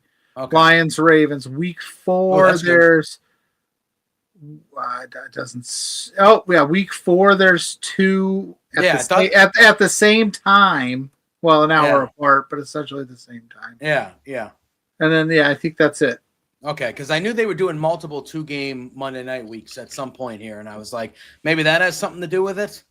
They don't want to go against the double dip. And I guess with Raw being on Netflix, I guess it doesn't ultimately hurt anything because people can stream it whenever they want, and they were moving it for, they moved it for other shows, being overseas and stuff. But I definitely did think about it. I was like, I wonder how much ESPN or the NFL even said like, hey, what do we think about this? And then TKO's like, yeah, no, sure, fine. What, an hour earlier is fine with us because why not? Like, we don't want to upset our new partner by going head to head with them during their big thing, and we're trying to promote it. Yeah, I don't know. Yeah, I'll be interested to see how it goes. It's going to be the same show. I said, I usually try to get the kids done and down for bed and figured out and everything by then, and then I sit down and watch it. But I mean, we'll just, hey, you guys are going to bed at 6:30 now. No, yeah, I wouldn't do that to them. No, that's a little early. I would say. Oh man, plug. Yeah, the times they are a changing. Yeah, not for the better. I was really excited about last night. Daniel Garcia's a Death Rider. How do you feel about that? That was awesome. I made a video about it. I haven't posted it yet because I was busy. But yeah, he needed some direction, and boy, did he find some. Sure did. Remember when he and Yuta signed back in the day? They signed about the same time based off of their match, that like 60-minute IWTV Championship match. And then there was these 2 factions, the BCC and the JAS, the Jericho Appreciation Society. And everybody was like, Daniel Garcia is a BCC. That just makes perfect sense. That's the money, man. And he went the opposite direction. And now he's going to go, oh, yeah, let's go. I mean, he went the opposite direction, and I liked it, and it was fine. And he explained why he did it, and I like that side of Daniel Garcia. But I love this side of Daniel Garcia. Yeah. Even John Moxley pulled him off of Darby, and John Moxley hates Darby. Yeah, I agree with you. Daniel Garcia has always been great. The crowd has always been behind him. But he has been floundering and lost ever since he won that TNT title, really.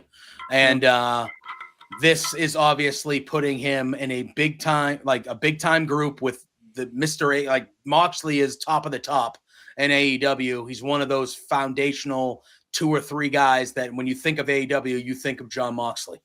And the Death Riders are still at the very forefront of AEW and these shows. And to throw Daniel Garcia in that mix, that is a huge spot for him, and it automatically brings him to a level of importance that he has been missing for a long time. I want him to be a sick fuck in that group. Like, I want him to be a sick bastard and like fucking submit people, tap people. Like, I want him to just be a savage in that group. Yeah. With Moxley as his mentor or something. Give it to me. Or even Moxley's kind of like, man, that was gross. Yeah, like Moxley's maybe giving like the oh shit, like even Moxley's like, whoa, all right, like even shocked. Calm down, Danny. Yeah. I think that's a real good spot for Daniel Garcia. I liked it a lot. I kind of surprising. Like, I knew they were going that way, but I didn't know it was going to be that quick. But I knew they were heading that way with the way Moxley had been kind of whispering stuff at him. And like after their match, he like went over and hit his arm and like said something to, like, you could tell they were leaning that direction, but they got to it very quickly. Well, because if you remember back a little while ago, like he was really fond of Jack Perry, and we hadn't seen Perry in a minute. So maybe that would have been the next guy to join the group, but we haven't seen that happen yet. And then they obviously are messing around with Statlander and he's trying to get her to join. But Daniel Garcia out of nowhere, I'll take that. I'll take that all day. I think that's going to be, again, you can feel how you want to feel about the Death Riders. I get it if it's not your vibe. I get it if you think it's too much, but I definitely think that this could be a nice, fun little thing that they do now where it's like, all right, now you got Daniel Garcia. who is perfect for this group. Like, what can we do? Because I don't know when Pac is coming back. I don't know how injured he is or what the status is there. But I think this could be a way that if Pac is available to come back, maybe you let him go do some other things. And now you got Daniel Garcia. Yeah, I agree. Some unfortunate AEW news, though. Oh, we have unfortunate. Is that the fear is that Wardlow tore his pec. Oh, yeah, I saw that. He just came back. He did the spot it all He did out. the spot it all on Forbidden Door, where he attacked Swerve. Yep. To write Swerve off of television because Swerve is recovering from meniscus surgery. And he tore and then he joined the Callis family, did the little promo on Dynamite the week after, and then the fear was, I don't think they've officially announced it or not, but the report was that the fear was that he tore his pec, which is like, God, man, that guy can't catch a break. No, we were waiting for him to come back. Yeah, he was out injured for a long, long time. Then he filmed American Gladiators. Then he finally comes back. I was kind of iffy on him joining the Callis family, but I knew it was a good spot for him. And then all of a sudden, before it even starts, really, and a pec is no injury that you come back from in 3 weeks. Like that's 6, 8, like that's, Well, how long? Not Cody. Cody was out 9, and that's Cody Rhodes, right? Like maybe everybody's different, but I think they said 6 to 9 is the timeline. Yeah. So if you put it, if he gets surgery tomorrow, well, we're not going to see him until Double or Nothing. Yeah. Something around that way. Maybe it's a little sooner, but yeah, that's an unfortunate break. Like, we hate to see it, but speedy recovery and hopefully comes back better than ever. But unfortunate. As unfortunate as it's not like the Don Callis family doesn't have 15 other studs. But yeah, just in the terms of the story. But in terms of real life, that blows. That sucks. But in terms of the story, it's like, they'll be all right. Yeah. Because Kyle Fletcher needs to get some socks. Well, I was gonna say maybe he could borrow some socks. I don't think Wardlow wears socks with his suits, though. I don't know. Well, it's a style to not do so. Yeah, I've never rocked the no socks suit style. I've never done that either. I don't really wear suits. When's the last time you put on a suit? Probably my sister's wedding. Okay. Which was like 2-3 years ago? 4 years ago, maybe. There you go. I mean, I've dressed up nice recently and stuff like that, but a full blown suit. That was probably. Let's see, probably my wedding is the last time I wore a full blown suit. Yeah. I've worn them for, unfortunately funerals and things of that nature and sad stuff and things like that. But the last time was probably I was in my sister's wedding. So that was probably it. I think that was 4 or 5 years ago, probably something like that. And listen, if I looked like Kyle Fletcher, I was going to say, if I had that physique and I had that bank account, I would probably wear more suits. Yeah. Oh, yeah. I think suits look very snazzy. I'm not anti-suit. Suits are cool. Exhibit A. Suits are cool, man. I would gladly wear a nice little vest button-up more often if I, A, was not a slob, and B, had infinite amount of money to buy $150 shirts and fucking $80 ties and fucking $1,000 suits. Now, I mean, I wonder how that works for the characters that rock the suit game. Now, Kyle rocks all sorts of crazy stuff, so that was actually the first real time I've seen him full suited. But like Cody rocks suits for the Miz. Nick Aldis used to rock suit. Nick Aldis, are they getting some kind of stipend for that, or is that all coming out of their personal? Because do you got to pay for all your gear in the WWE, or do they make it for you? Like, what's the? I think you pay for it. I don't know the situation on that. I'd love to know. But I can't imagine Cody. Could you imagine it? Cody Rhodes probably spends more on suits in a year than both of you and I make combined. Easy. And I bet it's not even close. Easy. Yeah. He triples that. Yeah. Oh yeah. Dude, he's got a new suit every week. That's what I'm saying. But I thought Fletcher I liked Fletcher's suit. I don't believe a word he said in that promo. But I liked it. I don't believe for 1 second that he's going to take on Hangman Page without anybody in the Don Callis family getting involved. He said he would, though, and I wish he would because yes, the Don Callis family, you have that in your back pocket. You should use it. Why wouldn't you use it? It's dumb to not. but I think it would go a long way of like really cementing Kyle as a main event player if he just took on Hangman Page and took him to the brim one-on-one, just an absolute dogfight, and then we go, holy shit. And he didn't use any of the Don Callis family. Man, they got a guy. Like, that would be cool. But I don't think it's going to happen. I think, obviously, there's 15 of those dudes that are going to come out and help. Yeah, most likely. Most likely. Although, I don't know how you feel about it, but I don't love the idea anyway. I don't really love the idea. Yeah. I want you. I get it. It's cool, but I want to establish that division on its own again. Yeah. I fully agree with you. I do not like. I like this match. I like the match of Fletcher and Hangman. It's going to be great. I do not like the TNT champ. Just like how I didn't like Mercedes being the TBS champion when she was going against Tony. I did not like that. I thought have Mercedes either wrestle twice or have her drop the TBS title. Like, you should be utilizing that on your shows. Both those titles should be on the line on your shows, especially your pay-per-views. And I feel that even though this match is a great match and I'm excited about seeing him and Hangman go, I don't like the idea of the TNT title not having its own match and being up for grabs at one of your bigger pay-per-views of the year. Like, it should be on the line if you want us to believe it is an important title on your show. And I get it that the champion is going for the world title, so you could look at it that way. But it's more important for the champion to be fighting top guys and defending successfully that title against top guys, not losing in other matches. Who right now on the roster then would you put in Kyle's spot? Because I know they lost Swerve. I know they lost Ospreay. MJF is still floating around the contract, but we did just do that. So that's 3 guys right there at the top of the card. Moxley just had a big run. I don't know if he's ready to get back at this. So that's 4 of the top guys. Who have they got ready to go to, like, maybe fill that spot right now, in your opinion? Who's good to go? You could have bought me into Bobby Lashley. Yeah, Lashley could have been, but he's there. He's doing the and that trios match is going to be fine. It's going to be fun and good. But like, they lost the titles, they don't necessarily have to do that. You could have taken Bobby Lashley and said, "You're going for the world title."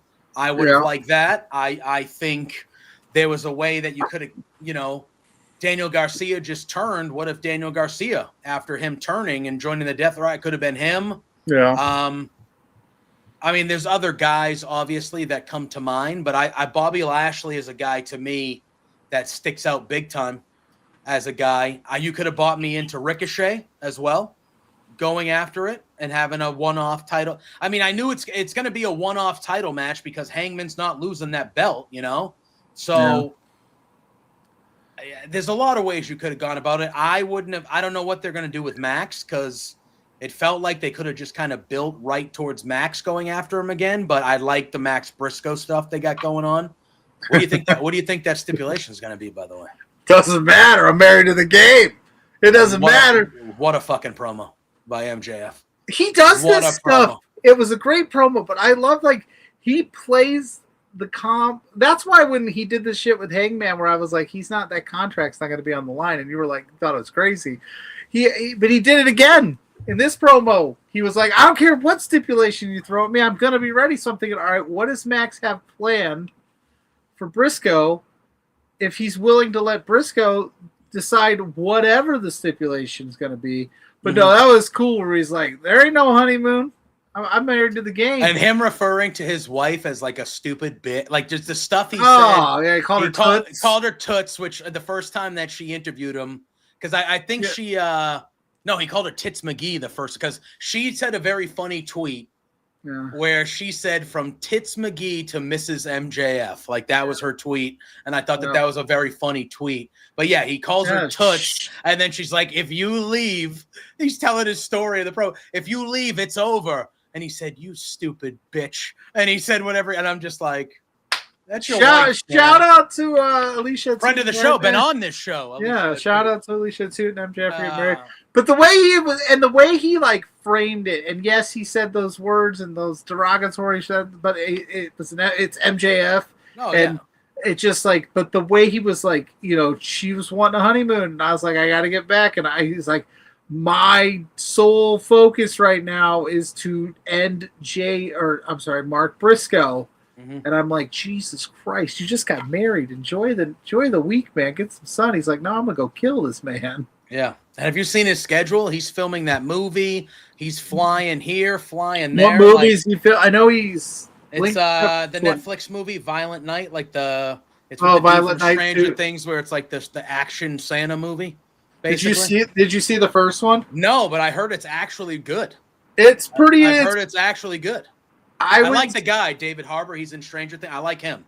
I watched it. I went to seen it last year with Mrs. Pluggo's dad. It was pretty interesting. It was an interesting take on a holiday movie. It's like a darker action.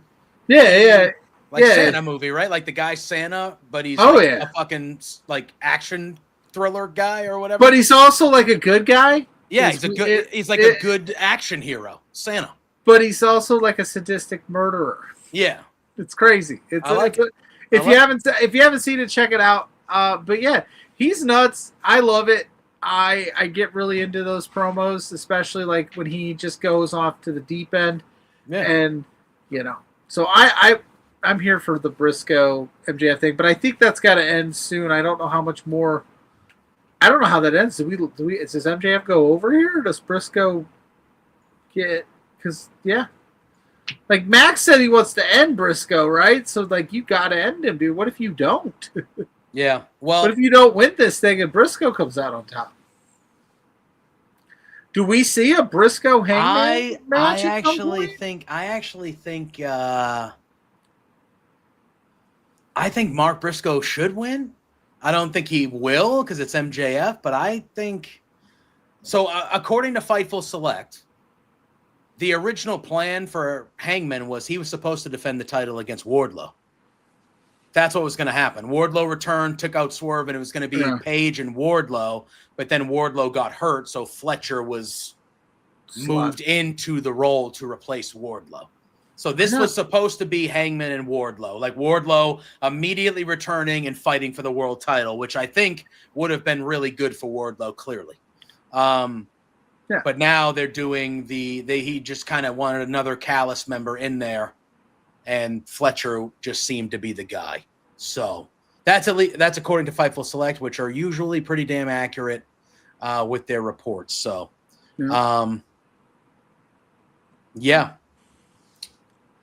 I'm trying to think. There was also today.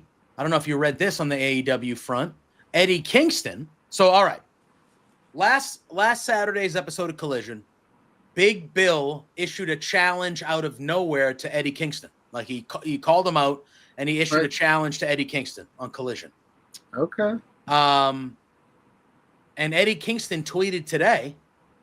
He said, "So I got the phone call and the money is right. Contract is signed on my end. So Big Bill, you dumb, goofy bastard, just send the location."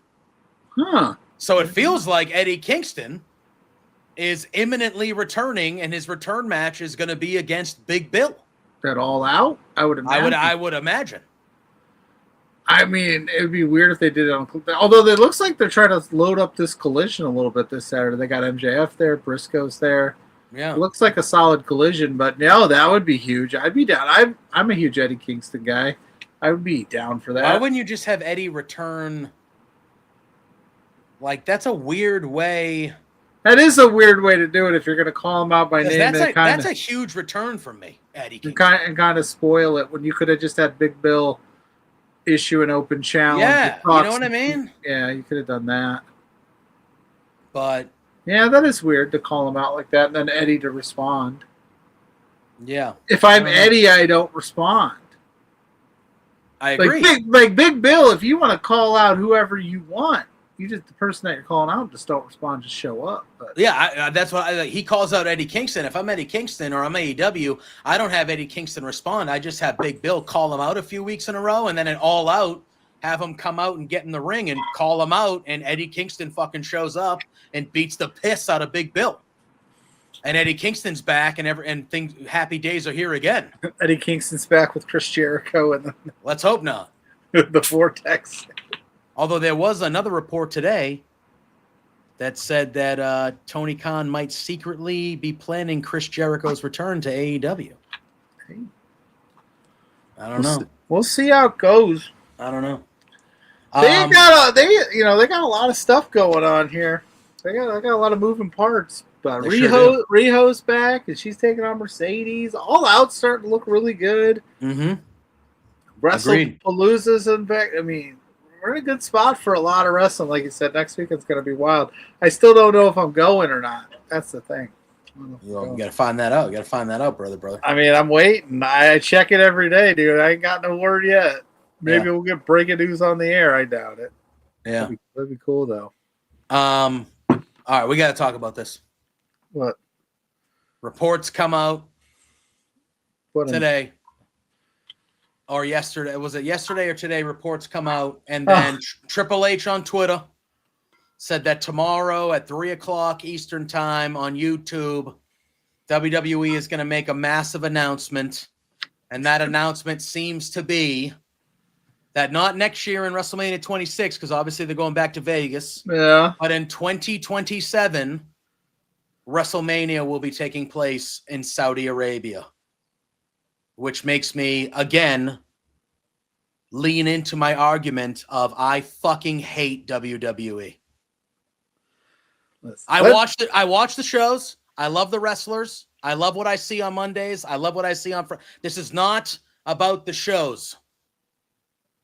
But they continue to do things from a business perspective that makes me loathe this fucking company more and more. Why isn't John Cena's last match in Boston? Because somebody outbid him for the spot? Okay. Is there no sentimental value in fucking anything anymore? Not anymore. And that's I got asked about it last night. I popped in to wish Boris happy birthday, and he mentioned it to me. So I kind of this is what it's become for all of it. Like every major, it's the world. It's not just wrestling. It's everywhere. It's like, okay, listen, which I don't know what the process was before. So I don't want to act like I was on the inside and understood how they picked the first 40 WrestleManias and picked the cities and how it made sense. But over the last few years, it's definitely seemed that, like, if you're willing to pony up the money to host the event and do all the things and you have the infrastructure needed to pull this off, well, then we're going there, and they're going to the highest bidders now.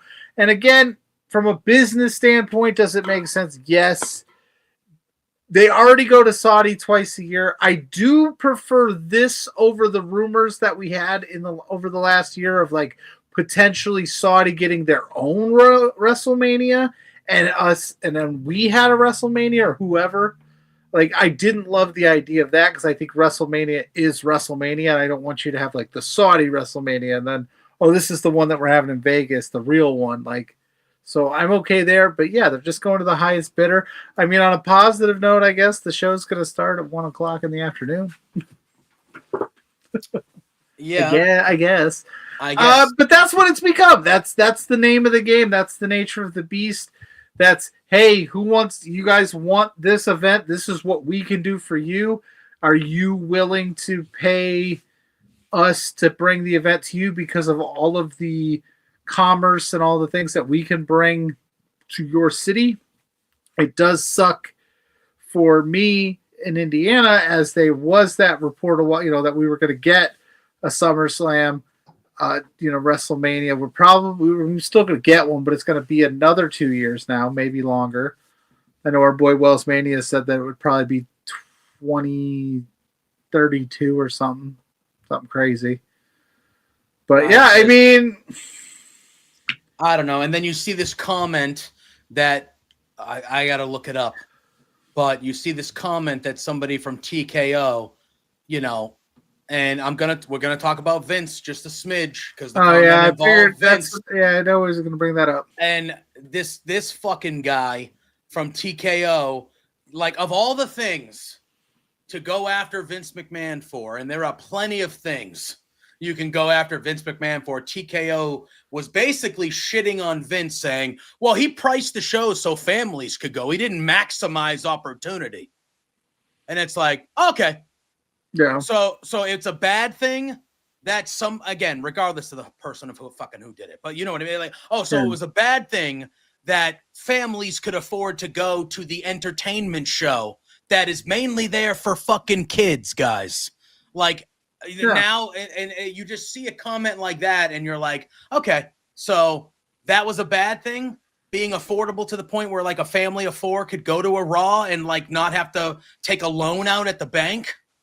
Yeah, that's a bad thing. Well, I'm telling you, you got young kids. You don't want to take Owen to fucking Raw. Yeah, I mean, No, I actually spoke to somebody that I know, and I won't put her on blast or the price point that they spent on blast, but I'll just tell you that there would be no shot that I would send my family and I would go to WrestlePalooza for the price that they spent. Tickets aren't terrible on the Ticketmaster right now. Secondary market aren't the worst, but yeah, like I get it. Again, this is what the world's become. Everything is a premium. Everything's expensive. It's supposed to be an experience, but it is very expensive. But here's the craziest part about all the things you just said, JPJ. People are buying them up. I get it. You know what I mean? Like, the only way that stops is if you stop buying tickets, but they're selling out every single place that they go, to the point where it's like they've lessened the stage to get more seats going. Like, if we stop buying, then maybe they'll reduce prices. But right now, that bubble has burst. And TKO, like I said, that merger was what? How much was the 21 billion? It was a lot. It was a lot. It was insane. So they're trying to recoup that. They're trying to make all this money back, and it's become strictly, it feels like it's about the money. Like, but God, yeah, no, I don't know, man. I'm just like,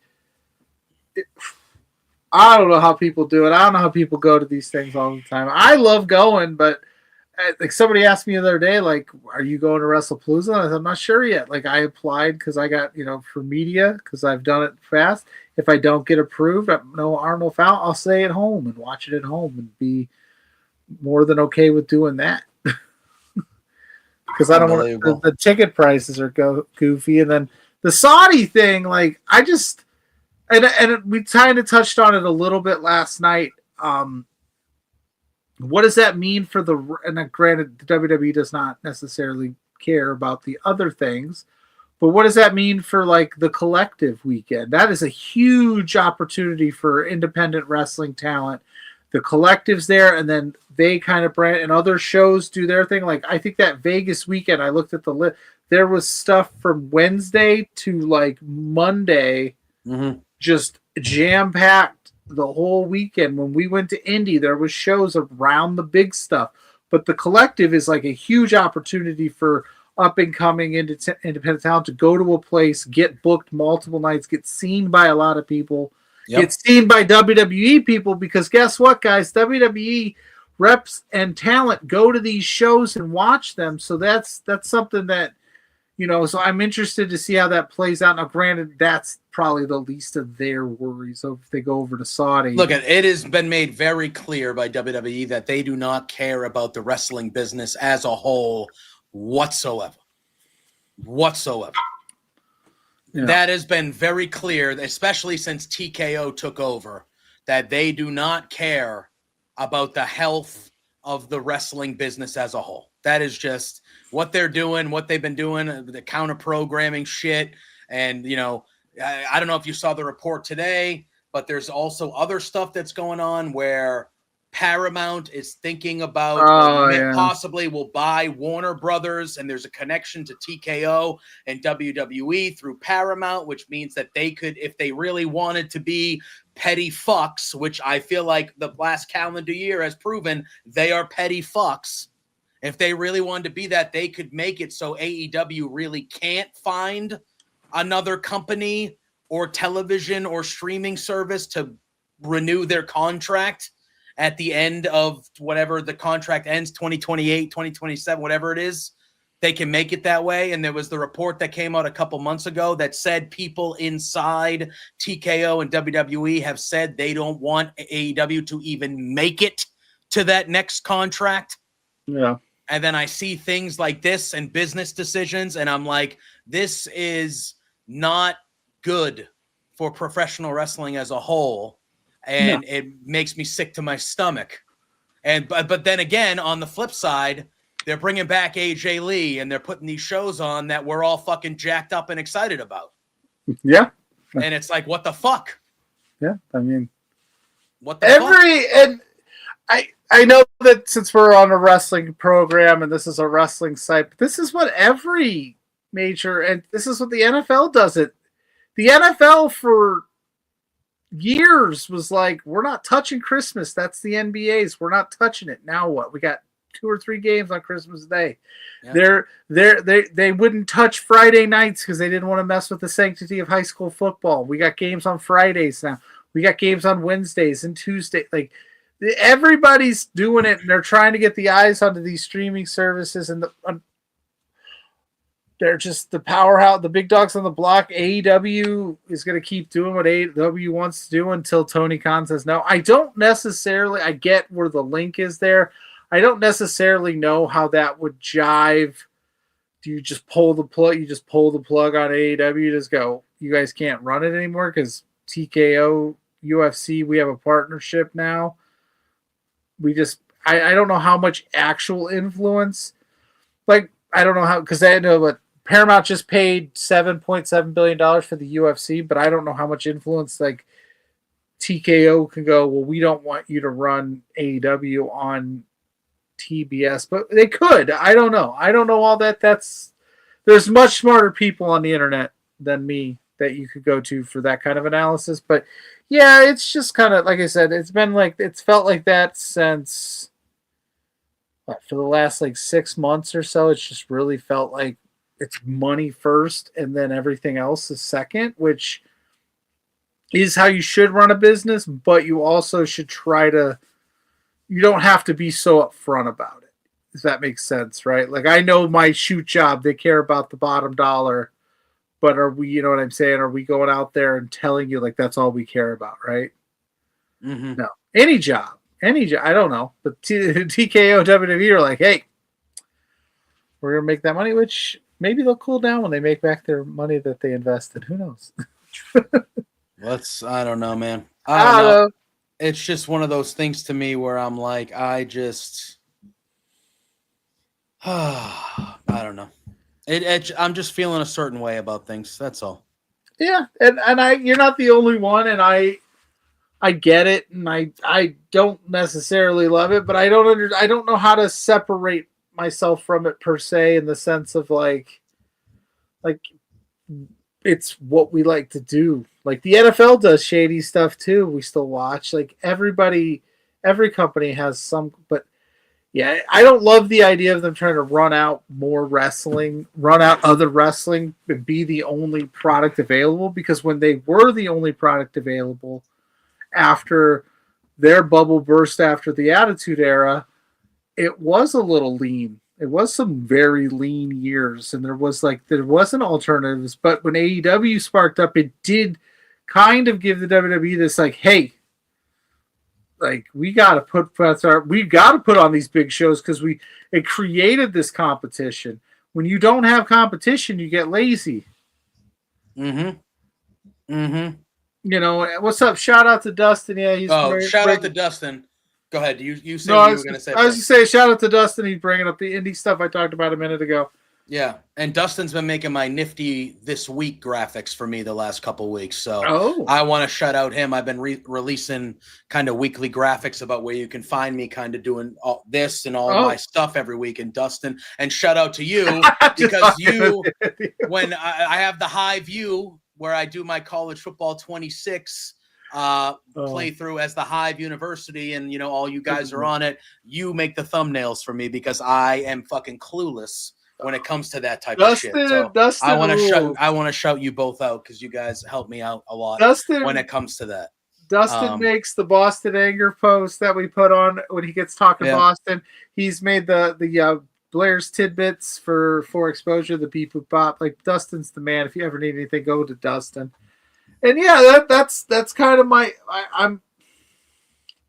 I just don't like the way the world is working these days. Like I just don't know what I'm supposed to do. Like, am I not supposed to enjoy anything because of all of these companies and decisions that they make that we know as a collective are like rough decisions, but at the end of the day, like how do I, you know what I mean? Like what do we do? Like you can find dirt anywhere if you look hard enough, and it's not great, but like you said, like, and again, they obviously are working, but some of those people that we talked to in those rooms at those events, those wrestlers were just like insanely nice to us. Like, and it's just like you fall like in love in a not like a romantic way, but just like you're just like, I just love Bailey. She was absolutely fantastic. Get to talk to her. She's and I want to watch her every week, and I want to see what she does. And DIY, they were absolutely amazing to us when we met them in Cleveland. And it's like I want to see them succeed, and I want to watch them, and I want to support them.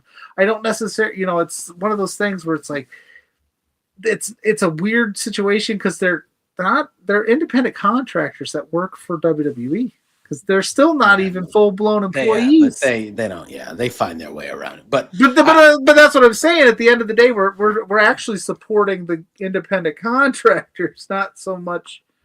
You know what I mean? We're supporting the talent. Well, yeah, and I want to talk about this because Bryan Danielson was recently on a podcast, and he was asked about AEW and WWE and kind of what's going on and what's happening.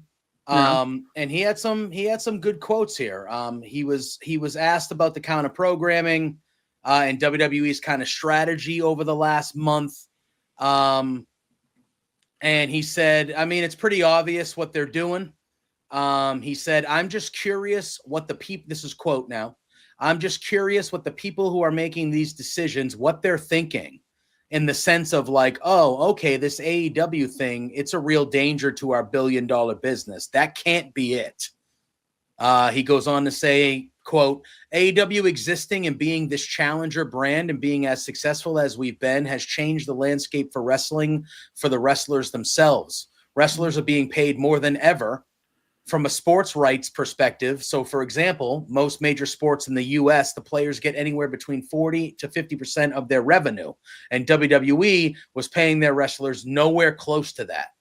AEW does pay that 40 to 50% of their revenue to their wrestlers, and despite making much less money. I mean, our TV rights deal was incredible, but we're still the challenger brand catching up on however many years WWE's had. But they do have to pay more because if they don't, the talent is going to leave to go to AEW. AEW does pay that 40 to 50% of their revenue to their wrestlers, despite making much less money. I mean, our TV, that's literally a repeat of what the fuck I just said. Well, yeah, and I think he went on to kind of talk about too, like I was going to say without AEW, Cody Rhodes might not be back. That's the next part of the quote. So he goes, well, he says, it's interesting because we're not at the point of being a threat. It's just weird. This is one of those things that people who really crave power and a lot of money play these weird games that I don't understand. And then he goes, what you were just going to say. He goes, I don't understand. It's like, okay, we're going to run all the competitors that might be competitive with us out of this business. Why? It's good. It's good for the wrestlers. It's good for the wrestlers both in AEW and in WWE. It's been good for them, okay? If AEW wouldn't have started, would Cody Rhodes be where he is right now? No. They have a megastar because AEW exists. Would CM Punk have ever come back? Probably not.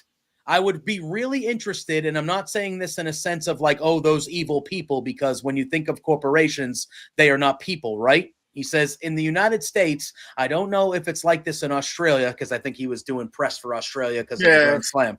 Yeah. He goes, but corporations have been determined as like legally as people. They have the same rights as people. It's just like whatever. He goes, but they're not people. So these corporations make these decisions, but like the people in WWE, a lot of people I know are great people, right? So it's like, I'd be interested to know, okay, what is really the decision-making process in all of this over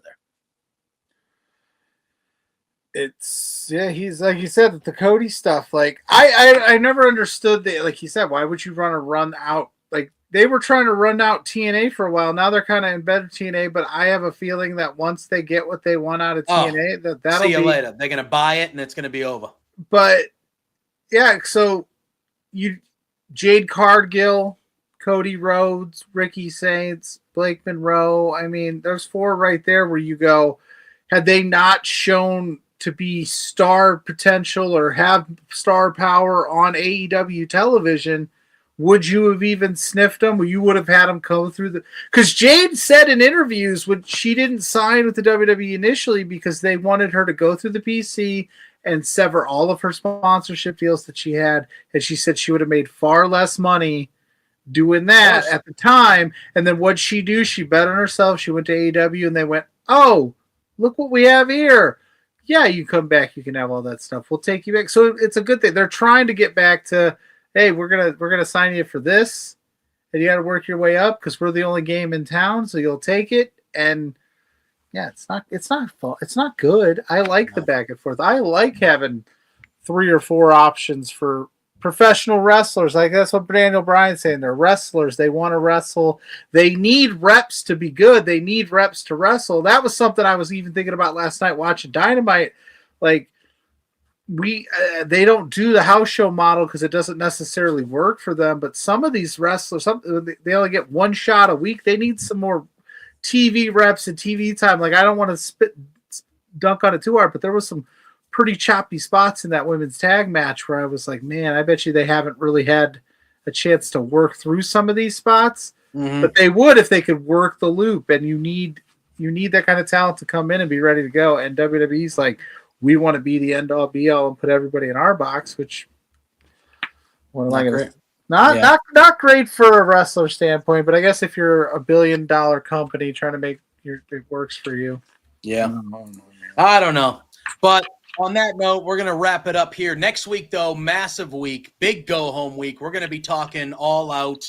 We're going to be talking WrestlePalooza. Oh, Ethan Page, too. That's right, Dustin. Ethan Page is another good one, Dustin. Yep.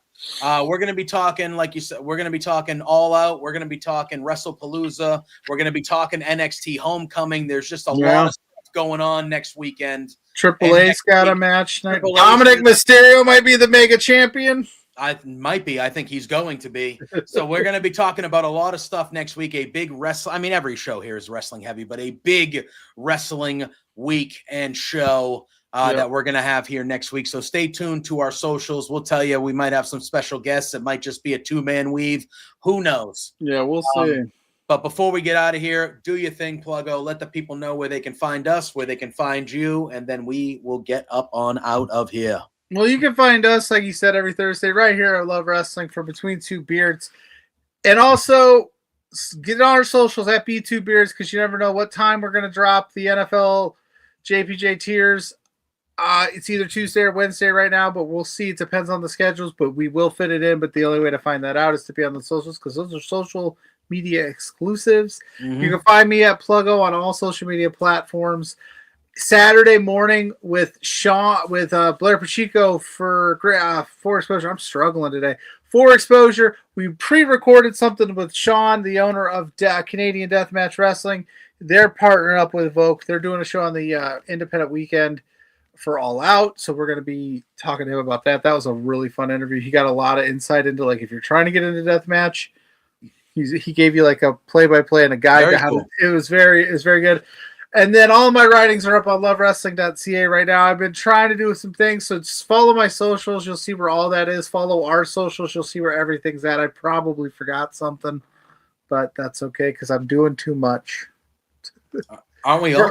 We're fucking grinding, brother. As I've been told, I do too much. But who were you told by? I had somebody follow the Pluggo Facebook page the other day. Again, I won't bust out my shoot job people, but she was like, "You post a lot," and I was like, "Comes with the territory of covering these shows, man." But 100%. Yeah, but 100%. Yeah, I said I do too. She's like, "How do you find?" I just figure it out. That's all we can do. Yeah. Yeah. All right. You can follow me at JPJ Loves Gaming on all social media platforms. You can find me here every Thursday night, the flagship show here at Love Wrestling. Me and this fella right here doing the damn thing. You can find me over on the Hive Media. I have a show called I did forget something. Yeah, we can come back to you on that. Because I think it was just released as we were live here tonight. But you can find me on the Hive Media twice a week. Wednesdays, I do a wrestling show with CJ. And on Saturdays, we talk sports, mainly football, but we do around the world of sports. Every Wednesday night after AEW Dynamite, bodyslam.net. I do Dynamite Up with our pal Jose on the air, Jose Gonzalez. And then I'm streaming on my channel. So follow me at JPJ Loves Gaming. You'll get the notifications all for that. I'm going to throw it back to Pluggo real quick, because he did forget something, so he can plug his thing that he does on the Hive every week. As Josh is affectionately dubbed it, Pluggo's Playbook, where I go down some quick thoughts of the week before and get you ready for the games of week 3 college football picks. I haven't had I'm off to a really rough start this year with my picks. Hopefully I bounce back this week. He just dropped it on the Hive. JPJ just told you where to go on the Hive, so follow it. Give it a like. Tell me how your team's doing. Go Irish. I don't care what Najee says. Go Irish. Fair. That's what I'm saying. So let's throw it to Sue, because I'm sure we're ready to get out of here. All right, we're going to get out of here. Thank you for everybody in the chat. Thank you for everybody who tuned in. Thank you to Najee for popping in for the first hour and talking with us. We love that guy. Go follow him. Go watch NXT with Najee. He's great. He's a great dude. He deserves all the love and support. We will see you next Thursday for another big episode here. Until then, you know the drill. Say hi to Sue. Hi, Sue. Peace out. Hey there, Plugo and JPJ. It's Trent's mom, Sue, and I have a bone to pick with you. So, I understand that you guys are being real idiots and spending your entire monthly budget. You've got to be kidding me. This is not the way to be when you're trying to run a business. Your boss, Spencer, is really pissed off at you. I'm pissed off at you. You have some nerve. Get a grip. You have to control yourself. You can't just go out and spend all the money that you're making, you two beards guys. Oh no, this is coming out so stupid. Anyway, behave yourselves, or I'm going to cut you off from watching AEW. You're no longer going to get to know, be able to meet my son. What? Oh, or me. I'm sorry, this is like, I don't know. Anyway, thanks so much for being fans.